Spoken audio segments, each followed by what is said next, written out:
The photo appeared on Instagram at 11:47 p.m. on a Thursday. I was in bed, scrolling mindlessly before sleep, when Chloe's face filled my screen. My twin sister, wearing my engagement ring, the vintage Art Deco sapphire that had belonged to David's grandmother, with her lips pressed against my fiancé's cheek. to win, sorry not sorry. When you know. Hashtag true love, hashtag mean Toby, hashtag better poise. My first thought wasn't pain or rage or heartbreak. It was absurdly practical. That's my good highlighter she's wearing. I sat up in bed, staring at the photo, David's hand on her waist, the ring catching the light, her triumphant smile, the comments already rolling in from mutual friends, shocked emojis, and what? And OMG, is this real? 2 weeks. Our wedding was in 2 weeks. The invitations had been sent, the flowers ordered, the cake tasted and chosen. My dress hung in the closet, altered to perfection. 200 guests were planning to watch me marry the man I'd been with for 6 years. Nagy was Instagram official with my twin sister. I scrolled through her stories. They'd been documenting their night. Dinner at Chef Laurent, the restaurant where David had proposed to me. Champagne toasts. Her showing off the ring to their waiter, his hands all over her in the Uber. My phone buzzed. Messages flooding in. Laurent, is this real? OMG, honey, are you okay? I'm coming over right now. That bitch. I turned off my phone. In the darkness of my apartment, I sat very still and did something unexpected. I laughed, not hysterically, not bitterly, just a small, quiet laugh at the absurd perfection of it all. Because of course it was Chloe, of course it was. Ever since we were children, Chloe had wanted everything I had. My dolls, my friends, my clothes, my achievements. But she didn't just want them, she wanted them to be better when she had them. She wanted people to see that they belonged with her all along. The pattern was so established it had its own rhythm. I get something. Chloe would want it. Chloe would take it. Everyone would agree it looked better on her anyway. My junior prom date who suddenly decided Chloe was more fun. My spot on the varsity tennis team that went to her after she convinced the coach I was too focused on academics. My college acceptance to Brown that she somehow parlayed into a full scholarship while I got waitlisted. But David? I thought David was different. I thought 6 years meant something. I thought the ring, the venue, the life we planned meant something. Apparently, I was wrong. I got up and made myself tea. Earl Grey, no sugar. Then I sat at my kitchen table and did what I did best. I planned. First, I turned my phone back on and sent one text to my best friend. I'm fine. Don't come over. We'll explain tomorrow. Then I opened my laptop and pulled up the wedding contracts. All of them. Venue, catering, flowers, photographer, band. I'd been the one to handle everything, of course. David thought wedding planning was girl stuff, and Chloe, my maid of honor, had been too busy to help. The venue contract was ironclad, $50,000, non-refundable within 30 days of the event. The Fairmont Hotel's ballroom, reserved for the Lawrence Ashford wedding. David had insisted on the fanciest place in the city. Only the best for my bride, he'd said. I smiled at the memory, then I smiled at the contract. Because here's the thing David never bothered to learn in 6 years. I'm not the stupid twin. I'm the careful one. The one who reads contracts. The one who pays attention to details. The one who plans for contingencies. And the name on every single contract? Mine. Just mine. The wedding was in my name, paid for with my credit cards, my savings, my meticulous planning. David had promised to pay me back after. His money was tied up in investments. I believed him because I trusted him. Chloe had always called me too trusting. Lauren believes anything, she'd laugh. Tell her the sky is green and she'll start color coordinating her outfits. But there's a difference between trusting and stupid, and I was done being either. I picked up my phone and scrolled to a contact I'd saved months ago, just in case. Margaret Chen, the Fairmont's event coordinator. Margaret, it's Lauren Ashford. I know it's late, but I have a question about the Lawrence Ashford wedding on the 23rd. Is the deposit still non-refundable? Ms. Ashford. Yes, absolutely non-refundable. As we discussed, within the 30-day window, the full amount is retained regardless of cancellation. Perfect. I'm not canceling. But there will be some changes. Of course. What kind of changes? Well, for starters, it's not going to be a wedding. The next morning, I woke to 47 missed calls. I ignored them all and went to work. Corporate law waits for no personal drama, and I had a deposition to prepare for. Lauren, my assistant Priya, looked stricken. I saw closed post. Are you? Fine. Can you push the Hartman meeting to 3? I need to make some calls at lunch. She nodded, clearly wanting to say more but respecting my boundaries. That's why I loved Priya. At noon, I locked my office door and began making calls. Party Plus Rentals, this is Lauren Ashford. I need to make some changes to my order for the 23rd. Waterford Catering, yes, about the Lawrence Ashford event. We'll be switching from a plated dinner to heavy appetizers, same head count. DJ Martinez, slight change in music selection. Instead of a wedding playlist, I need your best club mix.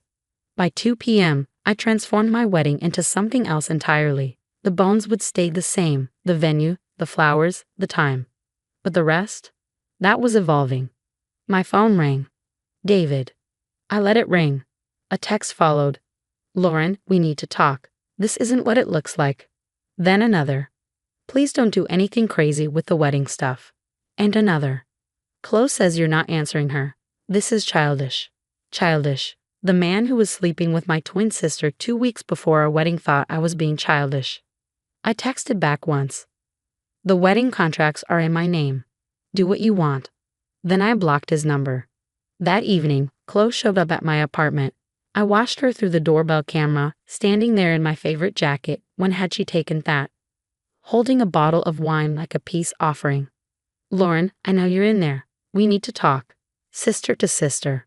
I stayed silent. Look, I'm sorry about how you found out, but you can't ignore this forever. We have to figure out what to do about the wedding. We, as if she was part of the planning now. Lauren, open the door. You're being ridiculous. It's not like you and David were happy anyway. You were always complaining about him. I had never complained about David. Not to her. Not to anyone. I thought we were happy. She left after 20 minutes, but not before sliding a note under my door. You always were a sore loser. Call me when you're ready to be an adult about this. See. I threw the note in the trash and went back to my planning. The next few days passed in a blur of controlled chaos. I went to work, performed brilliantly in the Hartman deposition, and fielded increasingly frantic calls from wedding vendors who'd been contacted by David. Miss Ashford, a Mr. Lawrence called about canceling the flowers. He's not authorized to make changes. Proceed as planned. Lauren, this is Jim from the band. Some guy named David is saying the wedding is off. The event is still on. See you on the 23rd. Each vendor confirmed what I already knew. Only I could make changes. Only I could cancel. And I wasn't canceling anything. Meanwhile, Chloe's Instagram became a masterclass in rewriting history. Photos of her and David appeared with captions about finding love in unexpected places and when someone sees the real you. She posted throwback photos from family events, circling herself and David in the background, adding arrows and hearts like they'd been destined all along. The real kicker was a photo from my birthday party last year. David with his arm around me, Chloe on his other side. She'd cropped me out and written, "Even then, we knew." My friends were livid. My mom was disappointed but not surprised. My dad asked if I needed him to handle David, but I told them all the same thing. I'm fine, just wait. On the morning of the 23rd, I woke up refreshed. No tears on my pillow, no ache in my chest. Just calm determination and a little spark of anticipation. I put on the white jumpsuit I bought to replace my wedding dress. Sleek, expensive, absolutely gorgeous. I did my makeup perfectly. I slipped on my grandmother's pearls, the ones I'd planned to wear as my something old. Then I drove to the Fairmont. The ballroom looked spectacular. White roses and peonies everywhere. Twinkling lights. Tables set with crystal and gold. It was every bit the fairy tale wedding I dreamed of, minus the wedding part. Margaret met me at the entrance, clipboard in hand. Ms. Ashford. Everything is ready as requested. The adjusted arrangements are all in place. Perfect. And the programs? Printed this morning as specified. I picked one up from the welcome table. Where it once said, "The wedding of David Lawrence and Lauren Ashford," it now read, "Lauren Ashford presents a celebration of dodge bullets, an evening of new beginnings, open bar, no speeches, dancing required." By 6 p.m., guests were arriving in droves. Confused but intrigued, dressed in their wedding finest, clutching the programs and whispering, "Is this real? Did she really? Oh my God, this is iconic." I stood at the entrance, greeting everyone with a smile. Yes, this was real. Yes, I turned my canceled wedding into a party. Yes, the open bar was already flowing. Lauren, my college roommate, rushed over. "This is the most baddest thing I've ever seen. But are you okay?" "I'm great. Grab a drink. The signature cocktail is called Better Off Without Him." By 7 p.m., the party was in full swing. The DJ was playing dance hits instead of wedding songs. People were taking shots at the bar instead of toasting the happy couple. The photographer I'd hired was capturing genuine laughter instead of staged romance. That's when they arrived. David and Chloe, standing in the doorway like deer in headlights. He was in the tux we'd picked out together. She was in a white dress, not quite a wedding dress, but close enough to make her intentions clear. The music didn't stop, but conversations stuttered. All eyes turned to them, then to me. I walked over, champagne flute in hand, smile perfect. "David." "Chloe, so glad you could make it." "What the hell is this?" David's face was red. "You turned our wedding into a party?" "Yes. Since you decided you didn't want to marry me, I decided I didn't want to waste a perfectly good venue, or flowers, or catering. All non-refundable, by the way." "This is insane." Chloe stepped forward, her hand possessively on David's arm. "My ring, my grandmother's ring, catching the light. You can't just." "Can't just what?" "Use the contracts in my name for an event I'm paying for." "Actually, I can." "People are laughing at us." "No," I corrected. "People are celebrating with me. There's a difference." David grabbed my arm. "Lauren, stop this. We can talk about this like adults. Like the adults who started an affair 2 weeks before their wedding. Those kinds of adults. It wasn't an affair. We fell in love. You can't help who you love." "You're right," I said, removing his hand from my arm.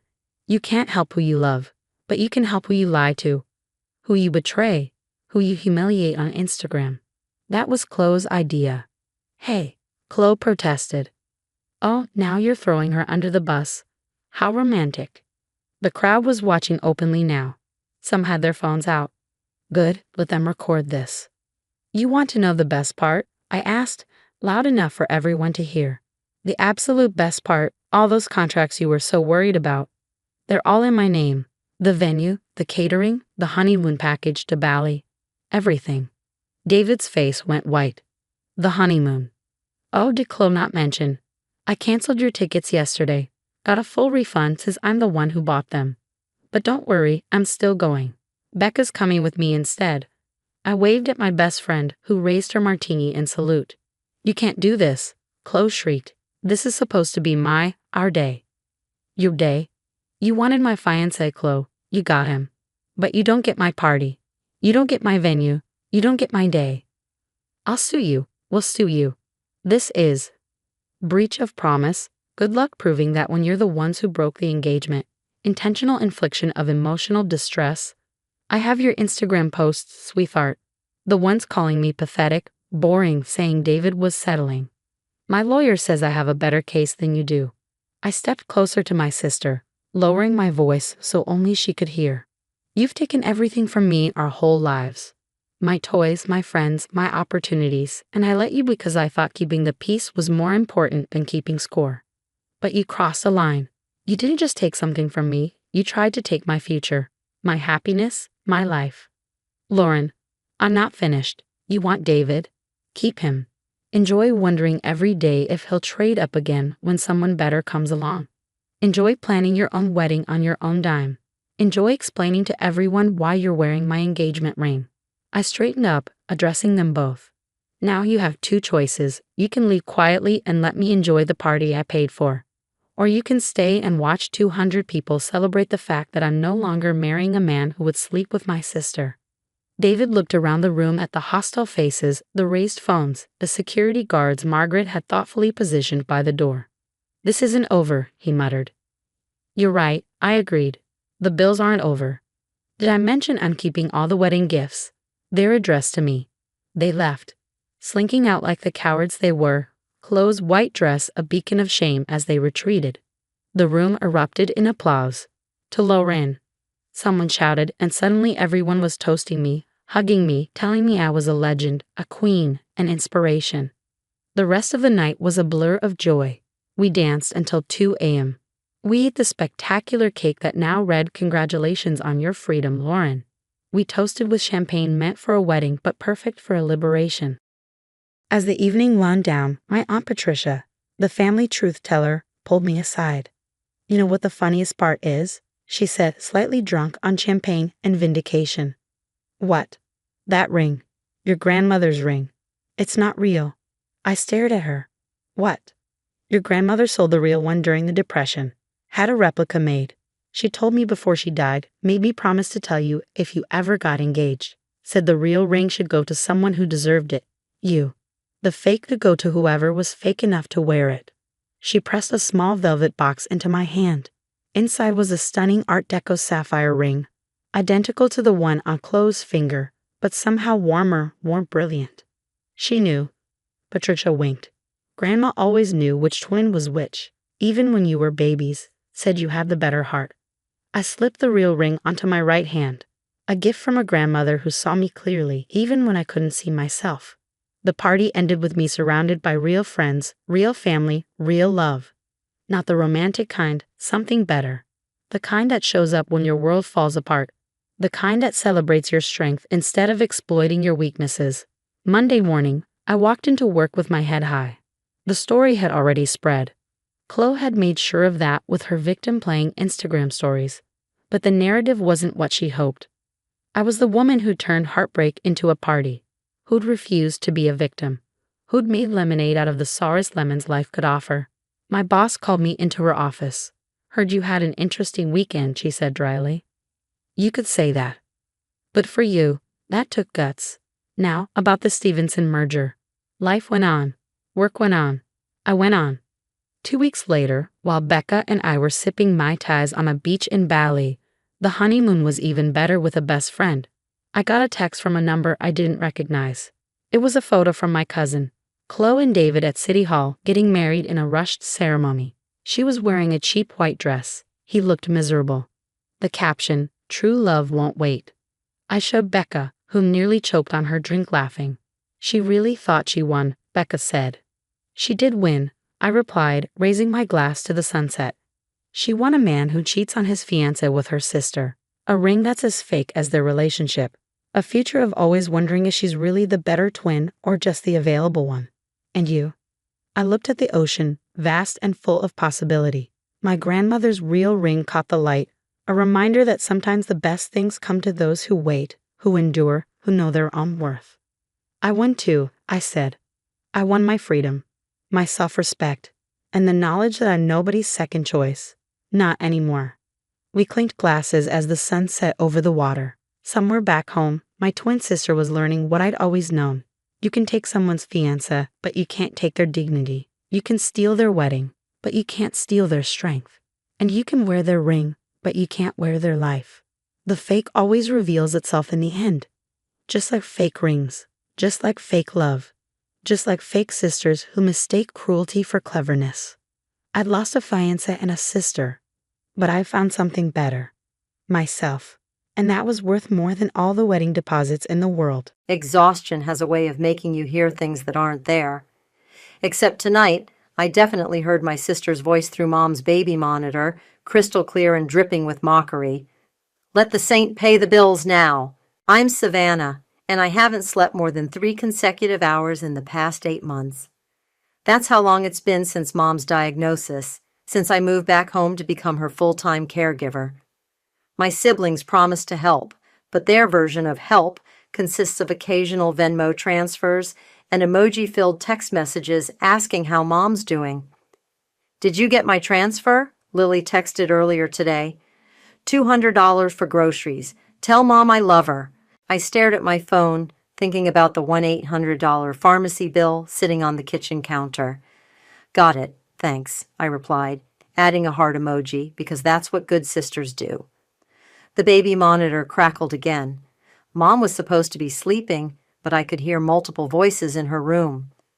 "She's such a martyr," Lily's voice came through. "Always has been.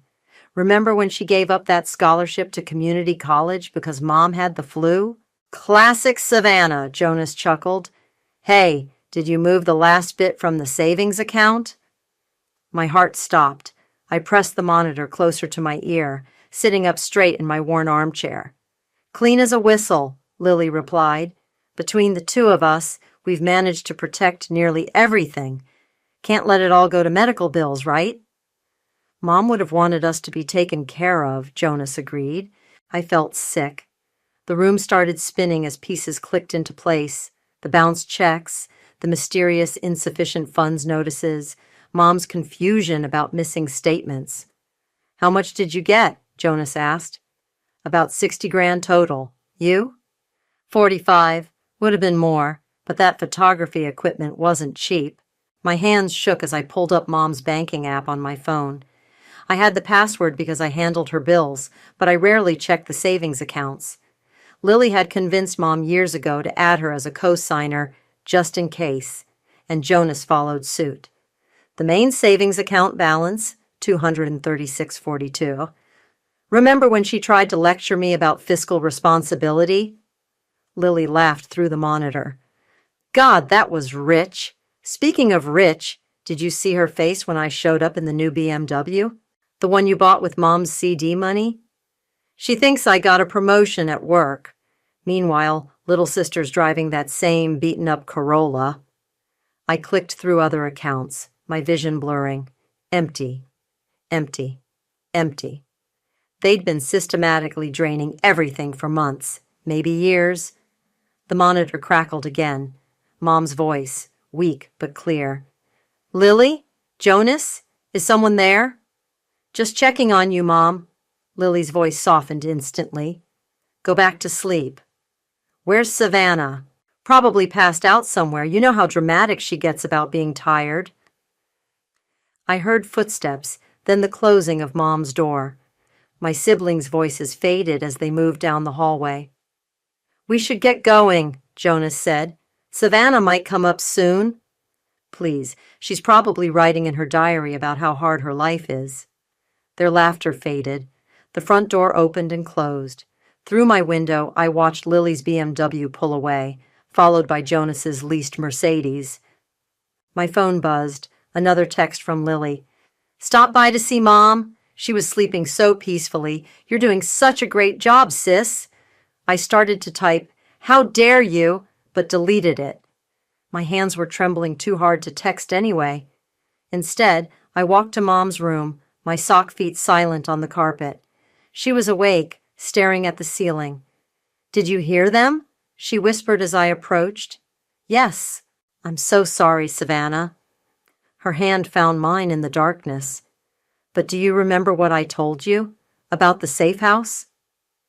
I froze. 3 years ago, Mom had pulled me aside after her first cancer scare. She'd whispered something about a folder, about waiting for the right moment. I'd dismissed it as medication-induced confusion. "Check my filing cabinet," she said now, her voice stronger.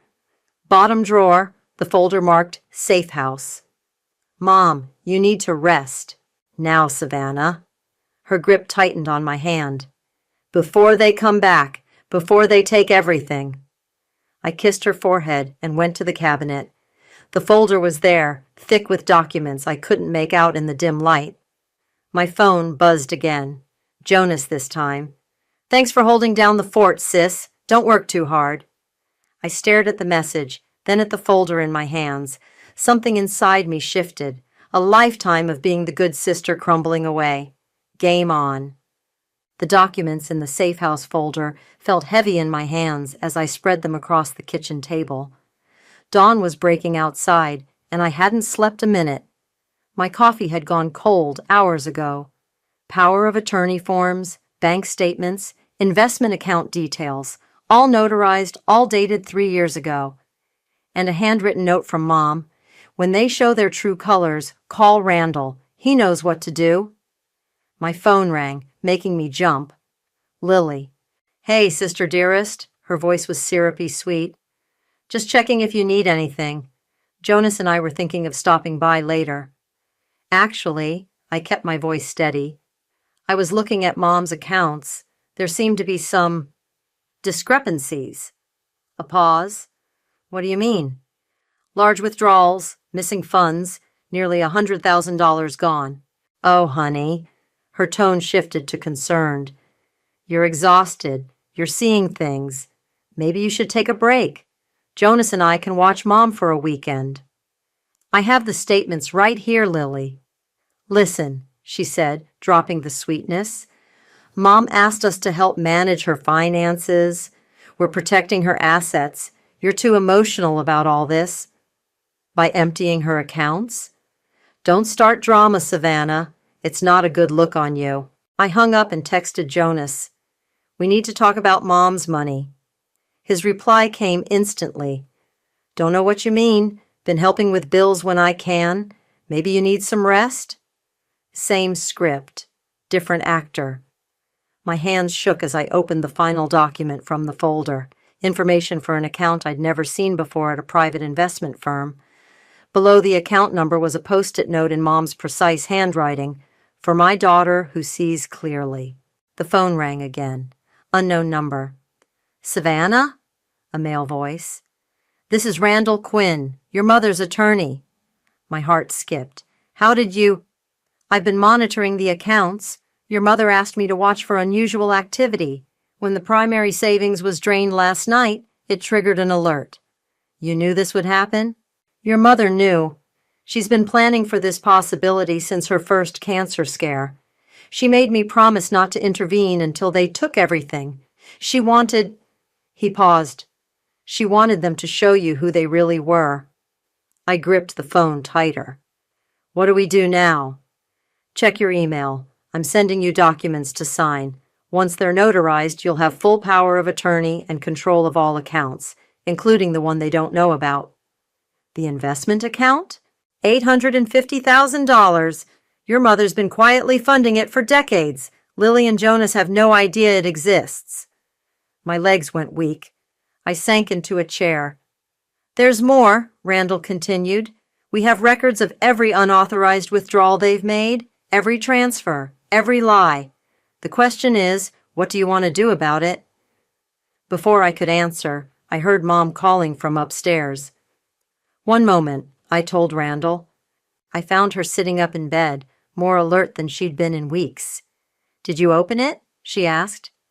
Yes. Mom, why didn't you tell me? Because you needed to see it for yourself. She took my hand. I've watched them manipulate you since you were children, always taking, always lying, always making you doubt yourself. But you stayed, you cared, you saw clearly. We could press charges, I said. Get the money back. No. She squeezed my hand. That's not the way. Remember when you were little and Lily broke your dollhouse? What did you do? I waited until Christmas and gave her my new one. She was so excited. Then I told everyone how she'd broken the first one. Exactly. You showed everyone who she really was, but made it impossible for her to play the victim. Mom smiled. The money they stole, let them keep it. We have something better planned. I went back to the phone. Randall, let's do this quietly. No charges, no confrontation, not yet. I understand. I'll have everything ready this afternoon. And Savannah, your mother was right about you. After hanging up, I sent a text to both siblings. You're right. I'm probably just tired. Everything's fine. Love you both. Lily replied first. That's our sensible sister. Get some rest. Jonas followed. Knew you'd understand. Family first. I set my phone down and looked at the stack of documents. Proof of their theft, their lies, their manipulation. Years of it. But now I had something they didn't. The truth, the power, and most importantly, time. Mom called down from upstairs. Savannah, can you bring me some tea? Coming, Mom. I gathered the documents, securing them in my laptop bag. As I prepared her tea, I smiled for the first time in months. They wanted to play games with money? Fine. But they forgot who taught me how to count. Randall's office smelled like old leather and coffee. He spread documents across his mahogany desk while I sat across from him, trying to process everything. "Your siblings have been busy," he said, pointing to a transaction history. Jonas transferred most of his share into his photography business, which, by the way, hasn't filed taxes in 2 years. And Lily? He slid another paper forward. "She's been shopping for a yacht." "A yacht?" I almost laughed. "She gets seasick on ferry rides." "It's about status." Randall leaned back. "But here's where it gets interesting. They used your mother's accounts for personal expenses, claiming they were business investments. That's fraud. Mom doesn't want them prosecuted." "No, but we can use it as leverage. First step, freeze their access to any remaining accounts." My phone buzzed. A text from Lily. "Hey, tried to transfer Mom's prescription money, but the account's locked. What's going on?" "Don't respond yet," Randall advised. "We need one more person on our team. Have you heard from Evan recently?" My chest tightened. "Evan? My ex?" "He's one of the best financial analysts in the state now. We need someone who can trace where all the money went." Before I could protest, Randall was dialing. The phone rang on speaker. "Randall?" Evan's voice filled the room. "It's been a while. I have someone here who needs your help." Randall nodded to me. "Hi, Evan." My voice came out smaller than I intended. Silence. Then, "Savannah? Is this about your mom?" "Sort of. It's about my siblings stealing her money." "I'm free for lunch," he said without hesitation. "The cafe on Pine, 1 hour." I looked at Randall, who nodded encouragingly. "Okay." The cafe was busy when I arrived. Evan was already there, looking more polished than I remembered in his business suit. His face softened when he saw me. "You look tired," he said as I sat down. "Thanks. That's exactly what every woman wants to hear." He smiled. "Still deflecting with humor, I see." Then his expression turned serious. "Tell me everything." I did. The baby monitor revelation, the empty accounts, Mom's secret planning. Evan took notes on his tablet, asking occasional questions about dates and amounts. "Your sister's yacht?" He whistled. "That's going to be easy to trace. And Jonas's photography business is a joke. He's been writing off personal expenses as business costs." "Can you help?" "Already am." He turned his tablet toward me. "I flagged their accounts for potential fraud. Any major purchases will trigger an automatic review. And that yacht?" He smiled. "The dealer just got an anonymous tip about checking their financing very carefully." My phone buzzed again. Jonas this time. "Something wrong with my business account. Did you say anything to the bank?" "They're getting nervous," Evan observed. "Good. Let them sweat." "I don't want to destroy them," I said. "I just want justice, consequences." Evan reached across the table, his hands stopping just short of mine. "You were always too forgiving. Remember when Lily borrowed your car and crashed it? You helped her hide it from your parents." I was stupid. "You were kind. There's a difference." He pulled back. "But kindness doesn't mean being a doormat." My phone rang. "Randall."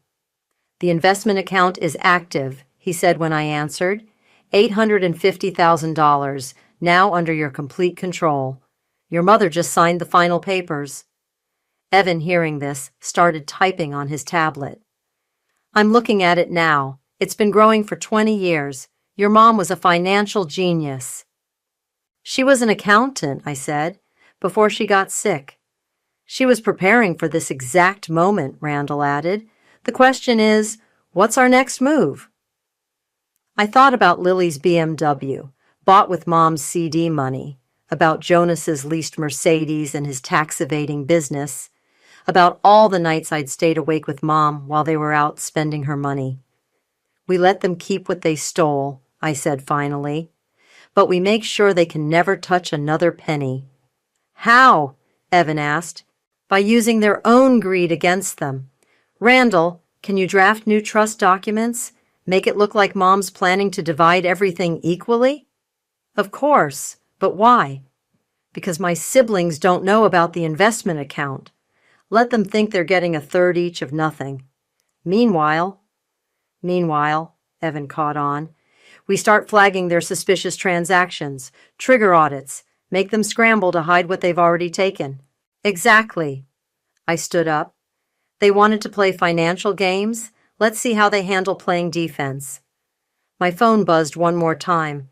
A text from Mom. Did you meet with Randall? Yes, everything's ready. Good girl. Remember, patience before power. I looked at Evan and Randall, my unlikely revenge team. Let's get to work. The first crack in Lily's perfect facade appeared 3 days later. I was changing Mom's IV when my sister burst into the room, her designer heels clicking against the hardwood floor. What the hell is going on? She waved her phone in my face. My cards are being declined, all of them. I kept my eyes on Mom's IV. That sounds stressful. Don't play dumb. The bank's asking questions about unusual activity. Did you say something? Mom stirred in her bed. Lily, why are you shouting? I'm not shouting! Lily's voice rose higher. I'm trying to figure out why my accounts are frozen. Your accounts? I turned to face her. I thought they were Mom's accounts. Lily's face flushed. You know what I mean. The ones I'm managing for her. Managing? Mom's voice was quiet but clear. Is that what you call it? The room went silent. Lily's perfectly manicured hand gripped her phone tighter. Mom needs rest, I said firmly. We can discuss this downstairs. In the kitchen, Lily paced like a caged animal. Fix this. Now. Fix what? The accounts you drained? The money you stole? I didn't steal anything. I was protecting Mom's assets. My phone buzzed. A text from Jonas. My business account's locked. What did you do? Looks like Jonas is having similar problems, I said, showing Lily the message. This isn't funny, Savannah. I have payments due. The yacht. She stopped herself. The yacht? I raised an eyebrow. What yacht? The doorbell rang. Evan stood on the porch, laptop under his arm. Am I interrupting? Who's this? Lily demanded. Evan Rose, financial analyst. He set his laptop on the kitchen counter. I've been reviewing some interesting transactions. You have no right. Actually, I cut in, I have power of attorney now, which means I have every right. Lily's face went from red to white. Since when? Since Mom signed the papers last week. She was very clear-headed that day. Wasn't she, Evan?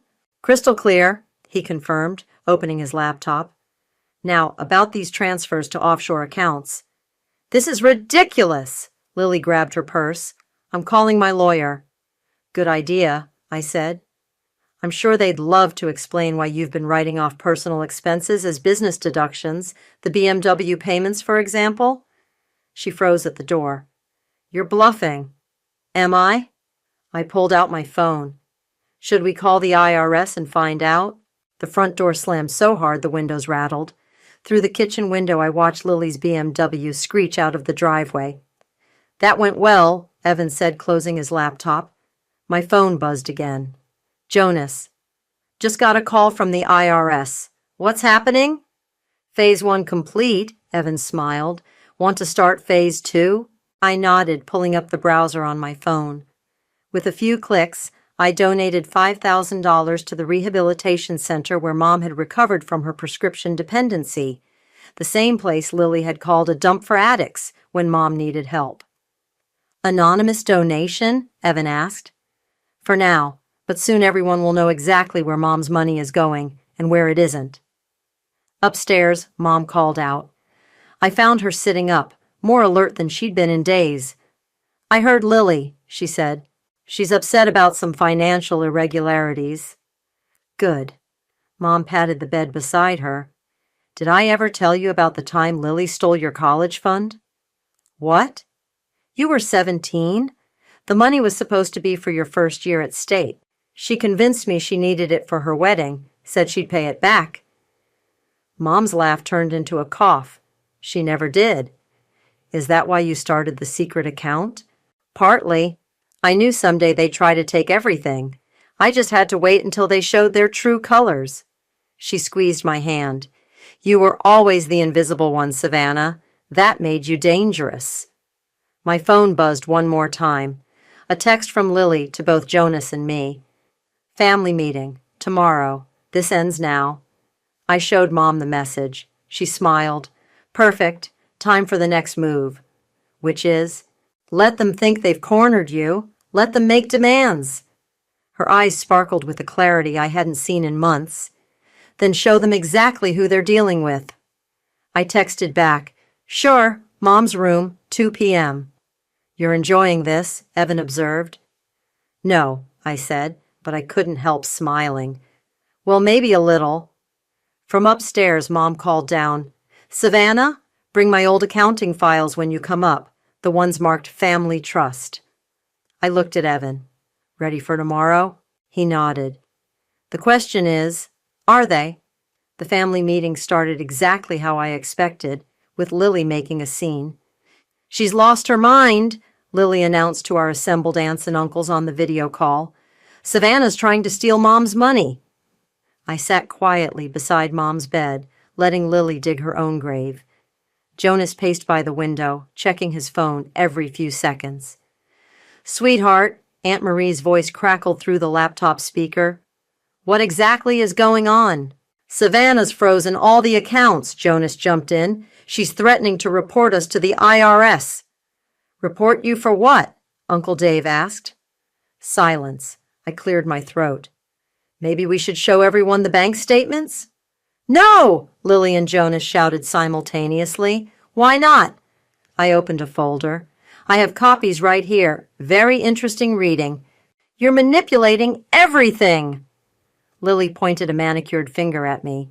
Mom's too sick to understand what's happening. Savannah's taking advantage. Mom, who'd been silent until now, spoke up. Am I too sick to understand that you bought a yacht with my money, Lily? The video call went deadly quiet. Or that Jonas hasn't paid taxes on his photography business in 2 years, Mom continued, the business he funded with my retirement account? Mom, Jonas stepped forward. I can explain. Explain what? I pulled out more documents.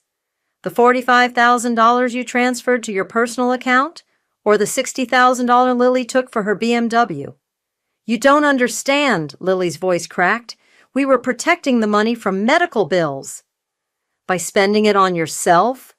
Aunt Marie's shock was visible even through the grainy video. Lily, how could you? Show them, Mom nodded to me. I held up bank statements to the camera.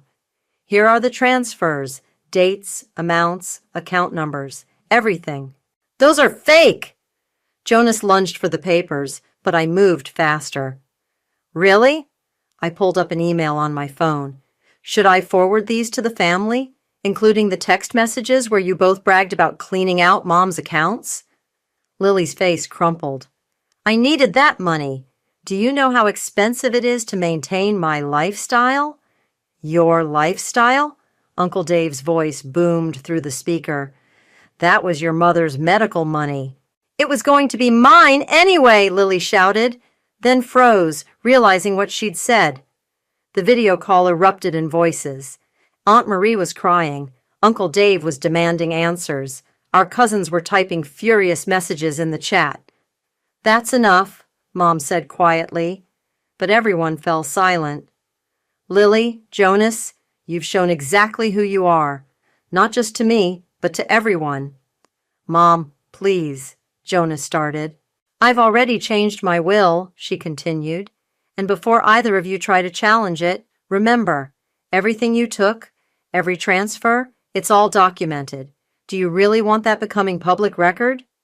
Lily grabbed her purse. This isn't over. Actually, I stood up, it is. The yacht dealer called. They're canceling the sale due to financial irregularities. And Jonas, the IRS wants to schedule an audit. Jonas slumped against the wall. You can't do this. I already did. I turned to the video call. I'm sending everyone copies of the bank records, not for revenge, but for truth. They need to know who they're dealing with. You self-righteous bitch! Lily lunged at me, but Aunt Marie's voice stopped her. Lily, one more step and I'm calling the police myself. Mom reached for my hand. Savannah has power of attorney now. She's in charge of everything. Everything? Jonas whispered. Everything, I confirmed, including the trust you don't know about. Lily's mascara was running. What trust? The one Mom set up years ago. The one you'll never see. I opened the door. Now get out, both of you. They left, Lily's sobs echoing down the hallway. On the video call, our relatives were silent, processing everything. I'm sorry you all had to see this, Mom said to the screen, but the truth needed to come out. One by one, our relatives expressed their support, their shock, their anger at Lily and Jonas. When we finally ended the call, Mom looked exhausted but satisfied. You did well, she said. I learned from the best. I adjusted her pillows. Rest now. My phone buzzed with a text from Evan. Just heard from the bank. Lily's trying to access the trust account. I smiled, typing back. Let her try. The only thing she'll find is proof of everything she stole. Mom was already drifting off to sleep, but she mumbled, Remember, sweetheart, the best revenge is making them face themselves. I finished. Outside, I heard Lily's BMW start up, then stall. Apparently, she couldn't even afford an oil change anymore. Karma really does come full circle. Someone tried to access the trust account last night, Evan announced, setting his laptop on the hospital waiting room table. From Jonas's IP address. I looked up from my coffee. Did they get in? No, but they triggered our security protocol. The attempt was logged and sent directly to Randall. Amateur hour, Audrey, Mom's nurse, said as she joined us. Your brother doesn't sound very tech-savvy. He's desperate, I replied. The IRS froze his business accounts yesterday. My phone buzzed. Jonas, we need to talk, now. Don't respond, Evan advised, but another message came through. Jonas, I have emails from Mom about the trust. Either we meet or everyone sees them. I showed Evan the messages. He frowned. It's a bluff. Maybe. I stood up. But I want to hear what he has to say. The hospital cafeteria was nearly empty when Jonas arrived. His usually immaculate appearance was disheveled, his designer clothes wrinkled. Show me the emails, I said as he sat down. First we talk terms. His hands shook as he pulled out his phone. I want my share of the trust. What share? You stole your share already. Don't play dumb, Savannah. Mom's hidden account, the big one. I leaned back. Prove you know about it. He turned his phone toward me. There was indeed an email from Mom's account mentioning a trust worth nearly $1 million. Interesting, I said. When was that email sent? Last week. I had a friend recover deleted emails from Mom's account. You hacked Mom's email? I did what I had to do! He slammed his hand on the table, making other patients jump. You think you're so perfect, so righteous, but you're stealing everything for yourself. Like you stole from Mom's retirement? That was different. I needed your photography equipment? Your Mercedes? Tell me, Jonas, how many paying clients do you actually have? His face reddened. This isn't about my business. Actually, it is. I pulled out my own phone. Because that email, it's fake. Mom hasn't used that email account in 2 years, and your little hacking attempt just triggered a federal investigation into computer fraud. The color drained from his face. You're lying. Check your phone. As if on cue, his phone buzzed. His hands trembled as he read the message. He swallowed hard. That's from my lawyer. Apparently, hacking into email accounts is a serious crime, especially when combined with financial fraud. You set me up. No, Jonas, you did this to yourself. I stood up. Oh, and those business accounts you've been using to dodge taxes. The IRS has everything. Wait! He grabbed my arm. Please, I'll lose everything. Like Mom almost lost everything? I pulled away. The difference is she had me. Who do you have, Jonas? Evan was waiting outside the cafeteria. Everything okay? Fine. Just watching karma in action. My phone buzzed again. Now it's Lily's turn. The text was from an unknown number. Meeting in Mom's room. 5 minutes. Don't make me come find you.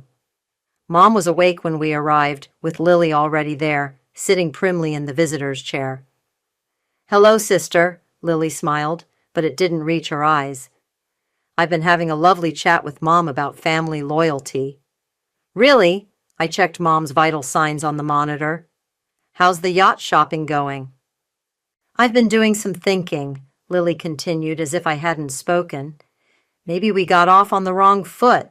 We're family, after all. Is this the part where you threaten me again? Threaten? No. She pulled out an envelope. This is a peace offering, a contract. We split everything 3 ways. The trust, the house, everything. Sign it, and all this ugliness goes away. Mom made a sound that might have been a laugh. What's funny, Mom? Lily asked. You still think you're in control. Mom's voice was weak, but clear. You never did understand the difference between love and leverage. What's that supposed to mean? I took the envelope from Lily's hand and tore it in half. It means no. You'll regret this. Lily stood up, her designer dress rustling. Both of you. Like we regret trusting you? I stepped closer. Or like you'll regret the tax audit that's coming. She froze at the door. What audit? The one triggered by your yacht application. Turns out your income doesn't match your spending. Funny how that works. After she stormed out, Mom reached for my hand. You got a letter today, she whispered, in my drawer. I found the envelope, opened it, and read aloud. Make sure they understand the difference between love and leverage. When did you write this? I asked.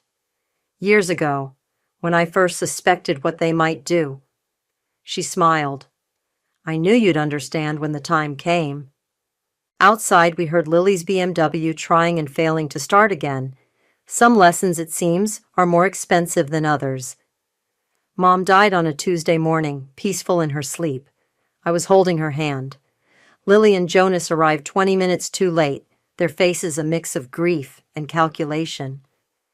We need to discuss arrangements, Lily said, not even waiting for the nurse to finish disconnecting the monitors.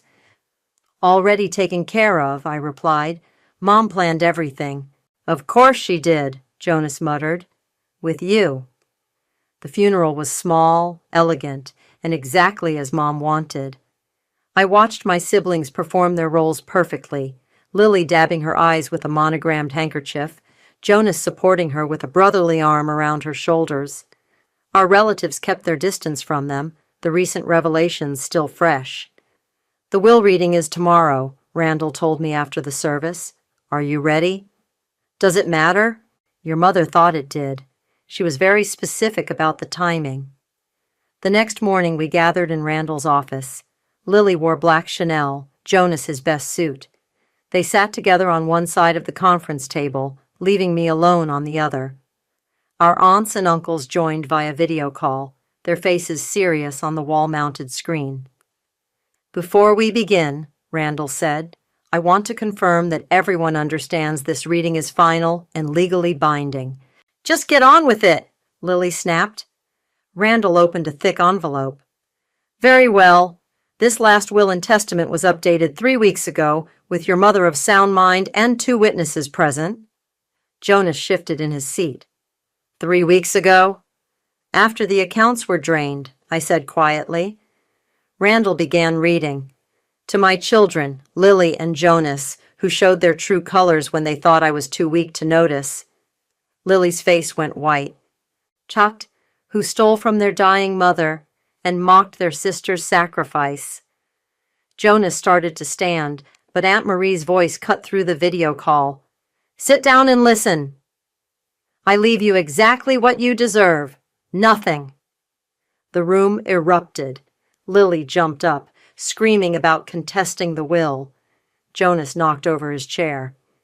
Due to documented financial abuse and fraud, Randall continued over the chaos, Lily and Jonas are hereby disinherited from all accounts, properties, and assets. You can't do this, Lily turned to me. She can't do this. To my daughter Savannah, Randall read on, who gave up everything to care for me, who showed wisdom beyond her years and strength beyond measure, I leave my entire estate, including all properties, accounts, and the family trust, valued at approximately $1 million total. Uncle Dave's voice boomed through the speakers. Well done, Sarah. Well done. This isn't fair. Jonas slammed his hand on the table. We're getting lawyers. I have documentation of every fraudulent transfer, Randall said calmly. Every stolen dollar, every forged document. Would you like those made public in court? Lily collapsed into her chair, mascara running. Mom wouldn't do this to us. Mom? I stood up. Mom gave you chances. She watched you drain her accounts. She let you show everyone exactly who you are. This isn't her doing this to you. You did this to yourselves.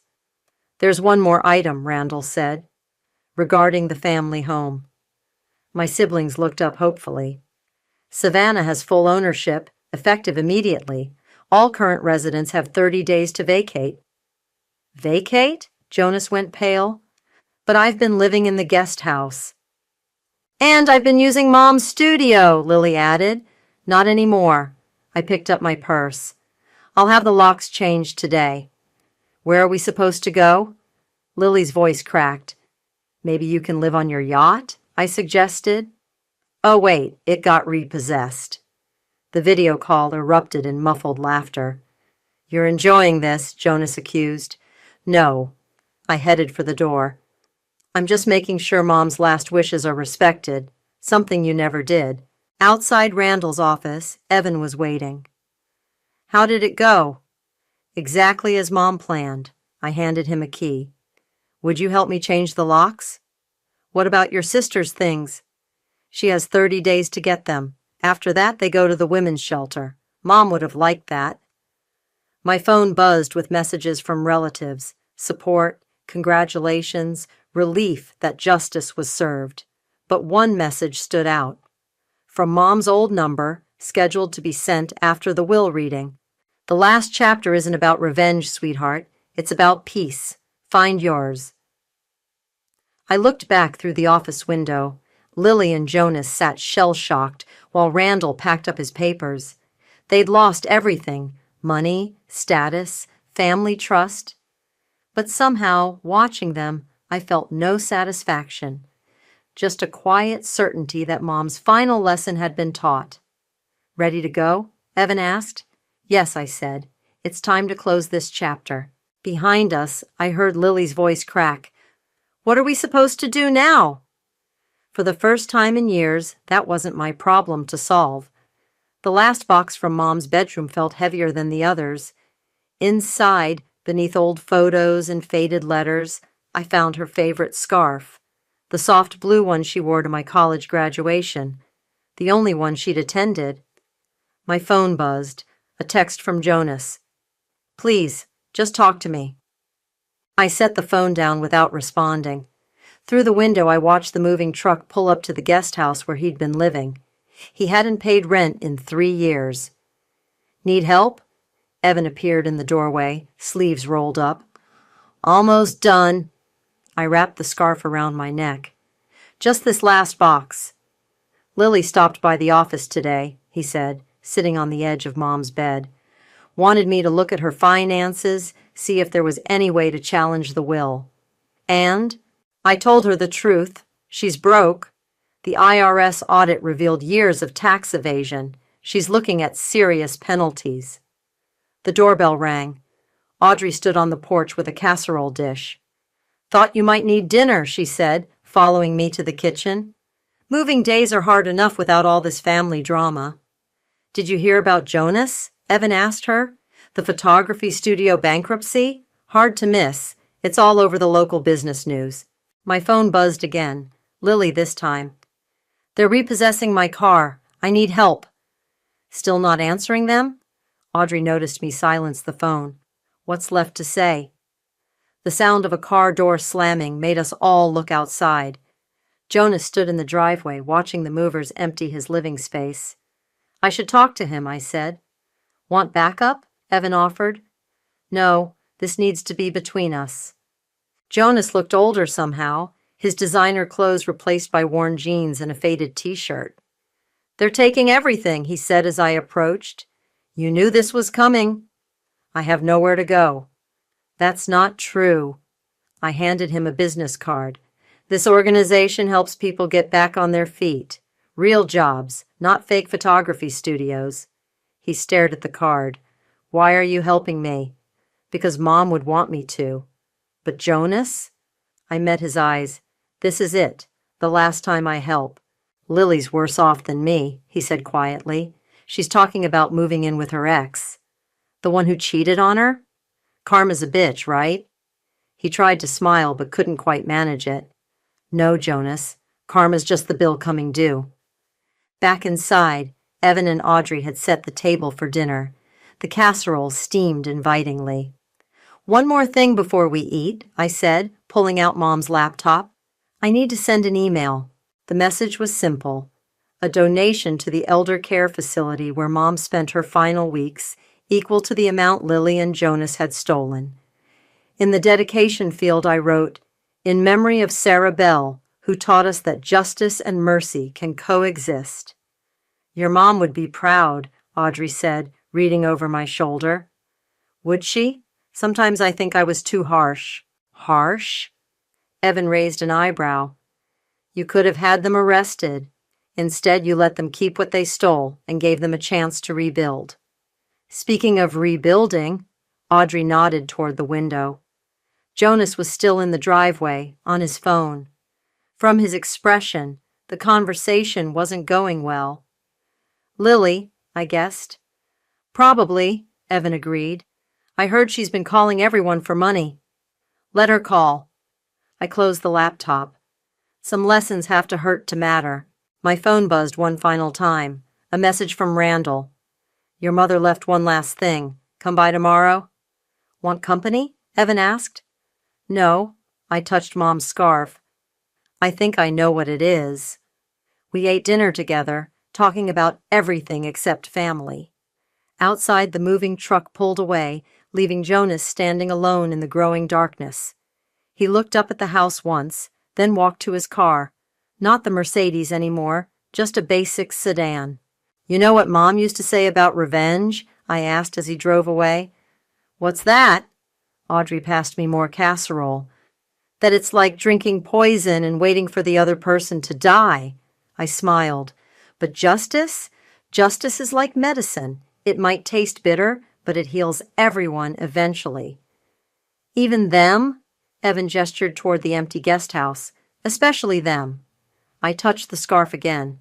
They just don't know it yet. The house felt different now. Lighter somehow, as if years of hidden resentments had finally lifted. Tomorrow, I'd see what final lesson Mom had left for me. But tonight, sitting with true friends who'd helped me through the darkest days, I realized something. Family isn't always who you're born to. Sometimes it's who you choose to become. And I'd finally chosen well. I woke up to the sound of a jackhammer tearing into my foundation, not a metaphor, an actual jackhammer, rattling through the bones of my house like it was trying to shake me out of bed. My leg, still pinned in a brace from the accident, throbbed in protest as I sat up too fast. I grabbed my crutches and hobbled to the window, yanking the curtain back. There in the backyard I'd spent months restoring, where I'd planted my fiancé's favorite hydrangeas, where we'd planned to build a small greenhouse, stood 3 men in hard hats and neon vests. One of them waved at me like we were old friends. I didn't wave back. My name's Christine. I'm 34, recovering from a car accident that should have killed me, and apparently I'm also the last person to know I'm having an extension built onto my house.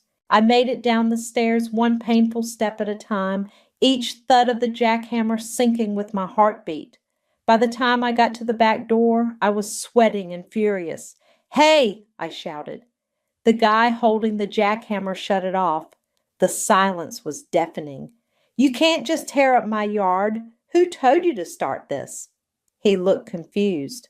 Dawson said you were out of commission, but everything was approved." I blinked.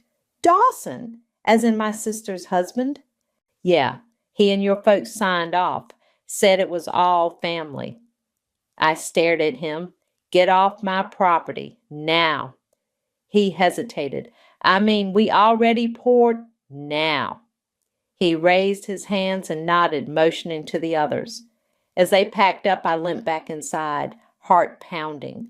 I called my mom first. "Oh, honey," she said, like I was overreacting to a surprise birthday party. "It's just a little extension. Sophie said you'd love it once it's done." "Sophie doesn't live here, Mom. I do, and no one asked me." "Well, you've been in recovery, and your dad and I—" "You don't own the house. You gave us power of attorney while you were in the hospital," she said gently. You thought wrong." I hung up. My hands were shaking so badly I nearly dropped my phone. I had trusted them. I gave them temporary control because I couldn't walk, couldn't think straight, couldn't even feed myself without help. And this is what they did? I called Sophie next. She didn't pick up, of course. An hour later, she showed up with Dawson, both of them wearing matching smug smiles, like they were walking into a ribbon-cutting ceremony. "Hey, sis," Sophie chirped, leaning in for a hug I didn't return. "Isn't it exciting? We're finally doing it." "Doing what?" I asked, leaning on my crutch like a weapon.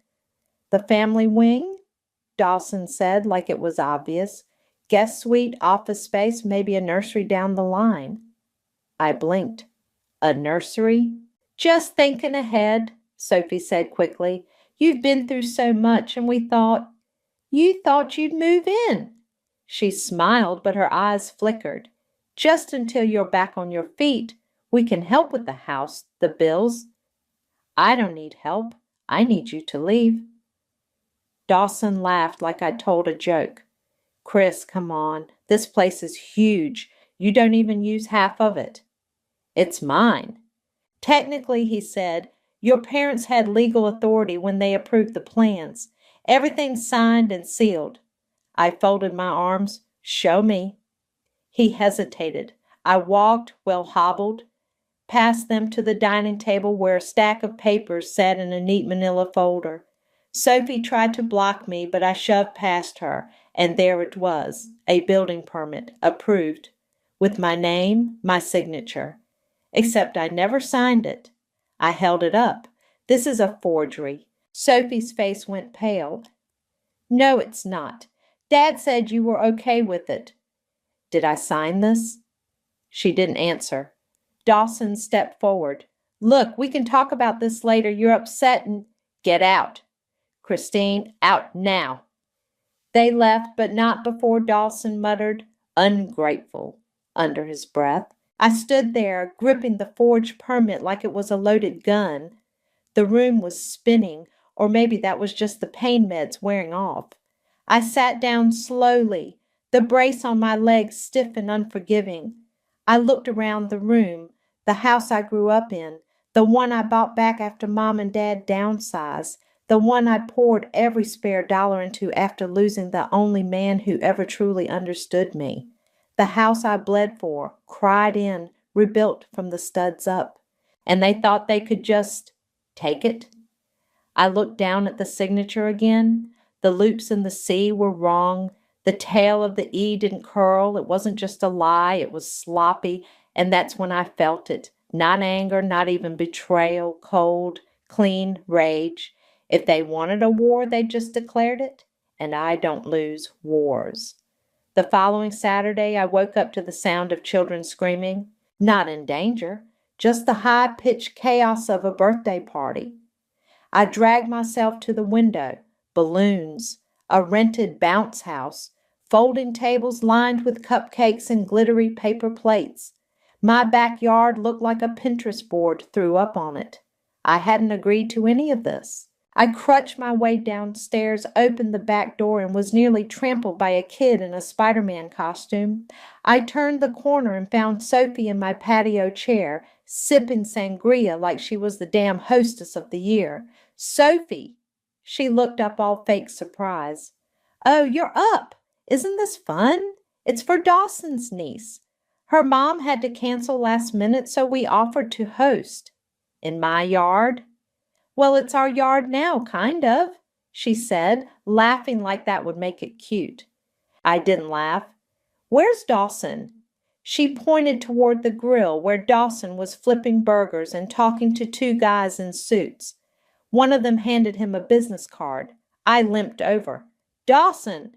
He turned, still holding the spatula. "Hey, Christine, want a burger?" "Are you having a business meeting at a child's birthday party?" He shrugged. "Networking. It's all about relationships." "On my property." He smirked. "Technically, our property. We're investing in the future here." I stared at him. "You're not even trying to hide it anymore, are you?" "Hide what?" I didn't answer. I just turned, went back inside, and locked the door behind me. I called Tate. "Tell me you're still practicing real estate law," I said the second he picked up. "Christine, wow, it's been a while." "Yeah, and it's about to get ugly." I told him everything. Well, the short version, the forged signature, the construction, the sudden invasion of my house like it was a timeshare. He whistled. "You didn't sign anything? No verbal agreement?" "Nothing. I was on morphine when they filed the paperwork. I couldn't even hold a pen." "Then it's fraud. Let me come by tomorrow. Bring the documents." I exhaled for the first time all day. Thanks, Tate. That night I stayed upstairs while the party dragged on. I watched the guests leave with their party favors and half-eaten cupcakes. I watched Sophie and Dawson laugh like they owned the place. And I thought about all the years I kept my head down. The quiet holidays where Sophie got the big gifts and I got the practical ones. The way Mom always said, "Your sister just needs a little more help right now." Like that was a permanent excuse for everything. I wasn't going to be quiet anymore. The next day, Tate showed up with a laptop, a legal pad, and a look that said he meant business. "Let me see the deed," he said, sitting at my kitchen table. I handed it over. He scanned it, tapping his pen against the table.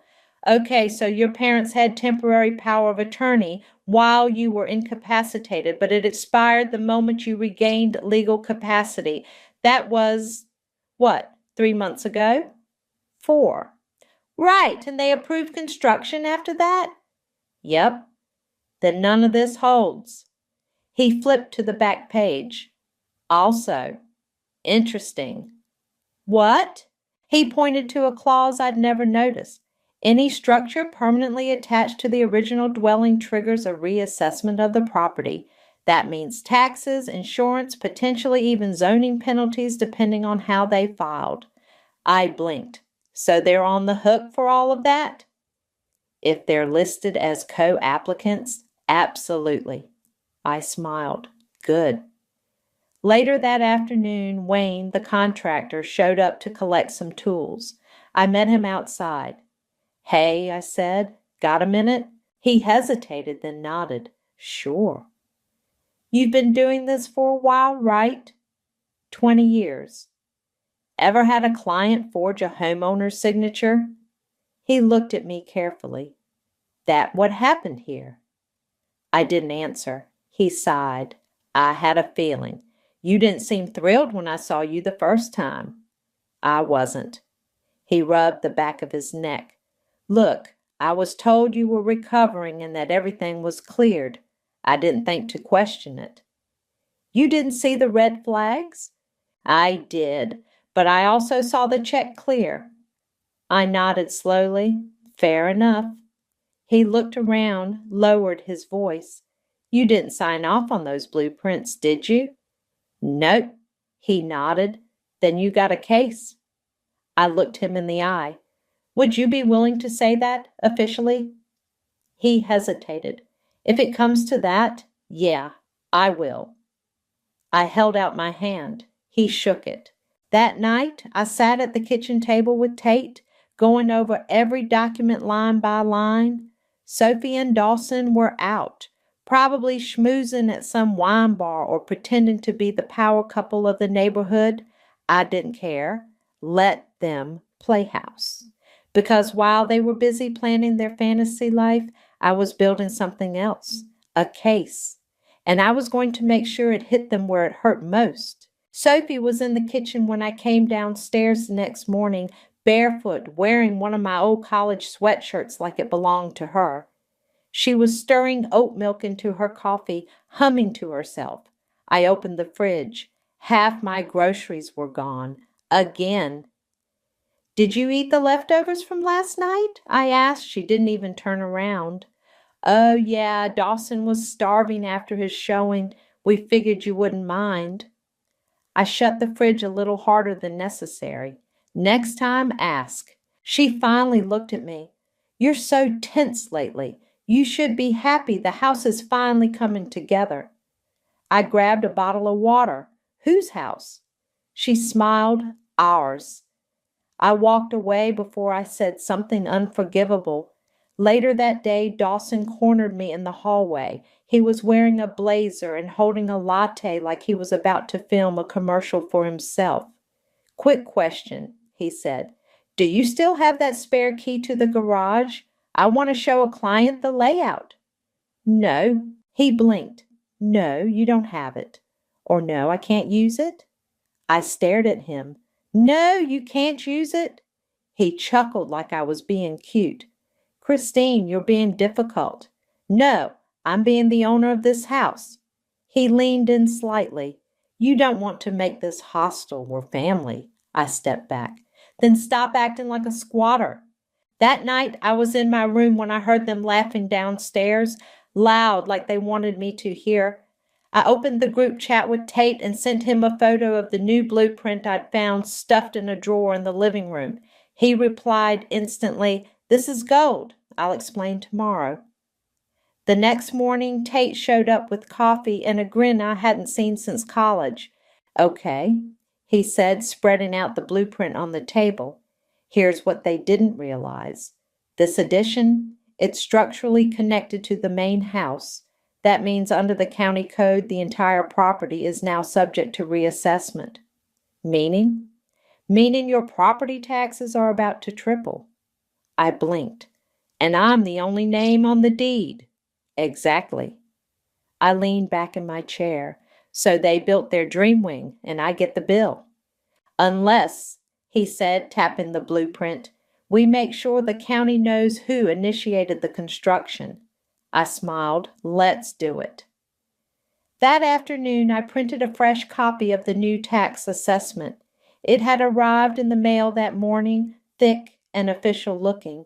I stuck a yellow post-it on top. "Looks like your generosity has a price tag." I left it on the kitchen counter. By dinner, Sophie was pacing the living room, holding the letter like it might catch fire. "This has to be a mistake," she said. "Christine, did you see this?" I did. "It says the taxes are going up by, what, 15 grand a year?" 17, I said, sipping my tea.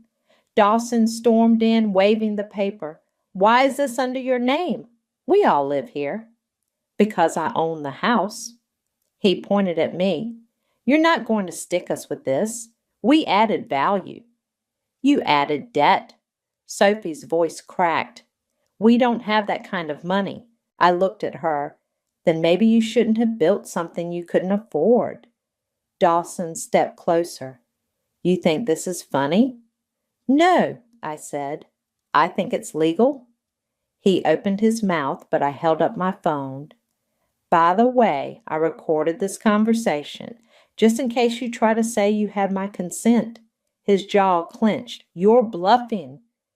I hit play, my voice clear. "You didn't ask me. You forged my name." Sophie's voice panicked. "We thought you'd be okay with it. Dad said." I paused it. "Still bluffing?" They stared at me like I'd grown horns. We can fix this, Sophie said quickly. We'll talk to the board, maybe refinance. No, I said. You won't? I reached into my bag and handed Dawson a manila envelope. He opened it. His face went white. What is this? He asked. Cease and desist, I said. Effective immediately. You're no longer allowed to use any part of this house for business purposes. That includes client meetings, mail, signage, and marketing materials. You're kicking us out? Not yet, but keep pushing. Sophie looked like she might cry. Christine, please, we're family. I looked at her, really looked at her, the entitled tilt of her chin, the way she clutched Dawson's arm like a lifeline. You stopped being family when you stole from me, I said. They left the room in silence. I stood there, alone, in the house I'd rebuilt. My legs still ached. My heart still had cracks. But for the first time in months, I felt steady. The war had started, and I was just getting warmed up. 3 days later, Sophie left a box of pastries on the kitchen counter like it was a peace offering. I didn't touch them. Instead, I mailed her something of my own, a pristine copy of the new property tax bill, folded neatly inside a bright pink envelope. On top, a yellow post-it. Looks like your generosity has a price tag. By noon, she was banging on my bedroom door. Christine, can we talk, please? I opened the door just enough to see her face. She looked like she hadn't slept. Her mascara was smudged and her voice had that fake sweet edge she used when she wanted something. We didn't know it would affect your taxes, she said. You didn't know it would affect my taxes because you didn't bother to ask. We thought it would be fine. Dawson says a lot of things. She flinched. We can figure this out. Maybe we can split it? I raised an eyebrow. Split the taxes on a house you don't own? She blinked, mouth open, nothing coming out. Didn't think so, I said, and shut the door. That night, Dawson tried a different approach. He cornered me in the driveway as I was getting the mail. Listen, he said, arms crossed, voice low. This doesn't have to get messy. Too late. He stepped closer. You're not thinking long term. We put a lot into this place. Sweat equity, Christine. If you go nuclear, we both lose. No, I said, holding up the envelope of bills. You lose. I get my house back. His jaw tightened. You're really going to do this? I smiled. Already started. He laughed, bitter. You're not going to win. You don't know how this works. I leaned in, voice calm. I know enough to record this conversation, too. He stepped back. Later that week, Tate came by with a flash drive and a grin. I cleaned up the audio, he said. Crystal clear. Sophie admits to forging your name. Dawson admits to using the house for business without your permission. Good, I said. Let's make it official. We spent the next 2 hours filing complaints with the housing board and the local licensing office. Tate handled the legal jargon. I just provided the receipts, emails, texts, photos, voice memos. By Friday, Dawson's real estate license was under review. Saturday, Sophie's phone started blowing up. I could hear it buzzing through the walls. She was pacing the hallway, whispering frantically. Her Instagram was suddenly wiped clean. No more curated shots of the family home or the Price Shepherd lifestyle. Just a blank profile and one cryptic story. Taking a break to focus on what really matters. Please. The next morning, I filed a petition to partition the property. Tate explained it like this. You're requesting the court to formally separate the addition from the main dwelling. If approved, they'll be responsible for their own taxes, utilities, and insurance. And if it's denied, then we proceed with eviction. I nodded. Do it. That night, Dawson knocked on my door. No smile, no blazer, just a man who realized the walls were closing in. We'll buy you out, he said. I laughed. Buy me out of my own house? You're being unreasonable.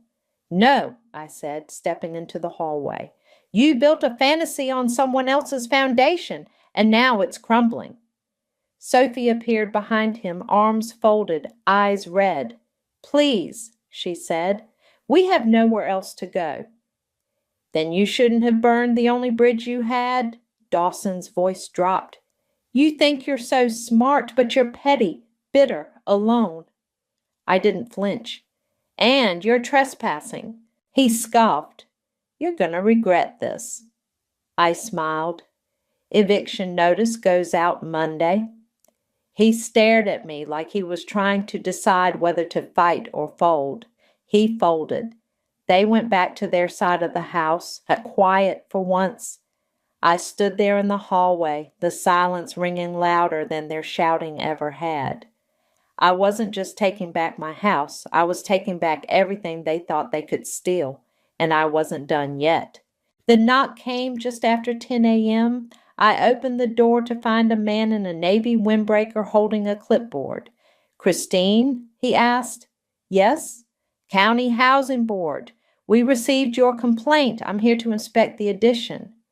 I stepped aside. Be my guest. 10 minutes later, he was standing in the middle of what Sophie and Dawson had been calling the family wing, shaking his head. Who filed the construction permits? He asked. My parents under power of attorney, but it was expired, and the signature on the approval? Forged. He looked up. You have proof? I handed him a folder, photos, dates, the audio files Tate had cleaned up. He flipped through it, expression darkening. This is a mess, he muttered. Tell me about it. He took a few more photos, measured a couple of walls, and left with a tight nod. You'll hear from us soon. Sophie and Dawson came home 2 hours later. I was on the porch sipping iced tea, waiting. What's with the county car outside? Dawson asked. Inspection, I said. Sophie's face drained. What kind of inspection? The kind that determines whether your little project is legal. You called the board? She snapped. No, I said. I filed a formal complaint. There's a difference. Dawson stepped forward, trying to loom. You're playing dirty. No, I said calmly. I'm playing smart. That night Tate called. They're moving fast, he said. The board's opening a case. They flagged multiple violations, zoning, permit fraud, misuse of residential space. Good. And Dawson's license? Suspended pending investigation. I smiled. Perfect. The next morning, Sophie was crying in the kitchen. I walked in to grab my coffee and found her hunched over her phone. They're tagging me in everything, she said, not even looking up. People are saying I'm a scammer, a leech. I poured my coffee. Maybe don't steal next time. She looked up, eyes puffy. You're enjoying this. No, I said, but I'm not apologizing for it either. Later that week, the petition to partition the property was approved. I served them the paperwork myself. Sophie stared at the envelope like it was a death sentence. What does this mean? It means your part of the house is now legally separate. You're responsible for your own taxes, insurance, utilities. Dawson scoffed. That's ridiculous. We don't even have our own meter. Then I suggest you get one. Fast. He crumpled the paper in his fist. You're going to regret this. No, I said. You are. 2 days later, I came home to find Dawson pacing the driveway, phone pressed to his ear. I don't care what it takes. Get me out of this, he snapped. No, I didn't know the permits were invalid. What do you mean that's my responsibility? He saw me and turned away, lowering his voice. I walked past him without a word. That night, Tate and I sat on the porch watching the sun dip behind the trees. They're going to lose everything, he said. I know. You okay with that? I thought about it. I didn't start this. I just finished it. The following Monday, the court sent the final notice. Sophie and Dawson had 30 days to vacate the property. The extension was deemed unauthorized and subject to removal unless brought into compliance, which would cost more than they could afford. Dawson tried one last time. He showed up at my door with a check in hand. "Name your price," he said. I looked at the check. Blank. Arrogant. I handed it back. "Eviction stands." He stared at me, jaw twitching. "You don't even need the space." "But I need my peace." He left without another word. A week later, my parents called a family meeting. "We just want to talk," Mom said. "Clear the air." I didn't want to go, but I did. We met at their house. Sophie and Dawson were already there, sitting stiffly on the couch. Mom looked nervous. Dad looked tired. "I think we've all made mistakes," Mom began. I cut her off. "This isn't about mistakes. It's about choices." Dad cleared his throat. Dawson was trying to help. He had a vision. He forged my signature. Sophie spoke up. "We didn't mean to hurt you. You didn't care if you did." Mom reached for my hand. "We're still a family." I pulled away. "No, we're not. Not when you let them take over my house. Not when you ignored me. Not when you chose convenience over truth." Sophie stood up, voice shaking. "You're punishing everyone because you're bitter and alone." I stood too. "No, I'm protecting myself. Something you've never had to do." She slapped me. It wasn't hard. It was desperate. I didn't flinch. I just smiled. "There she is." Dad looked horrified.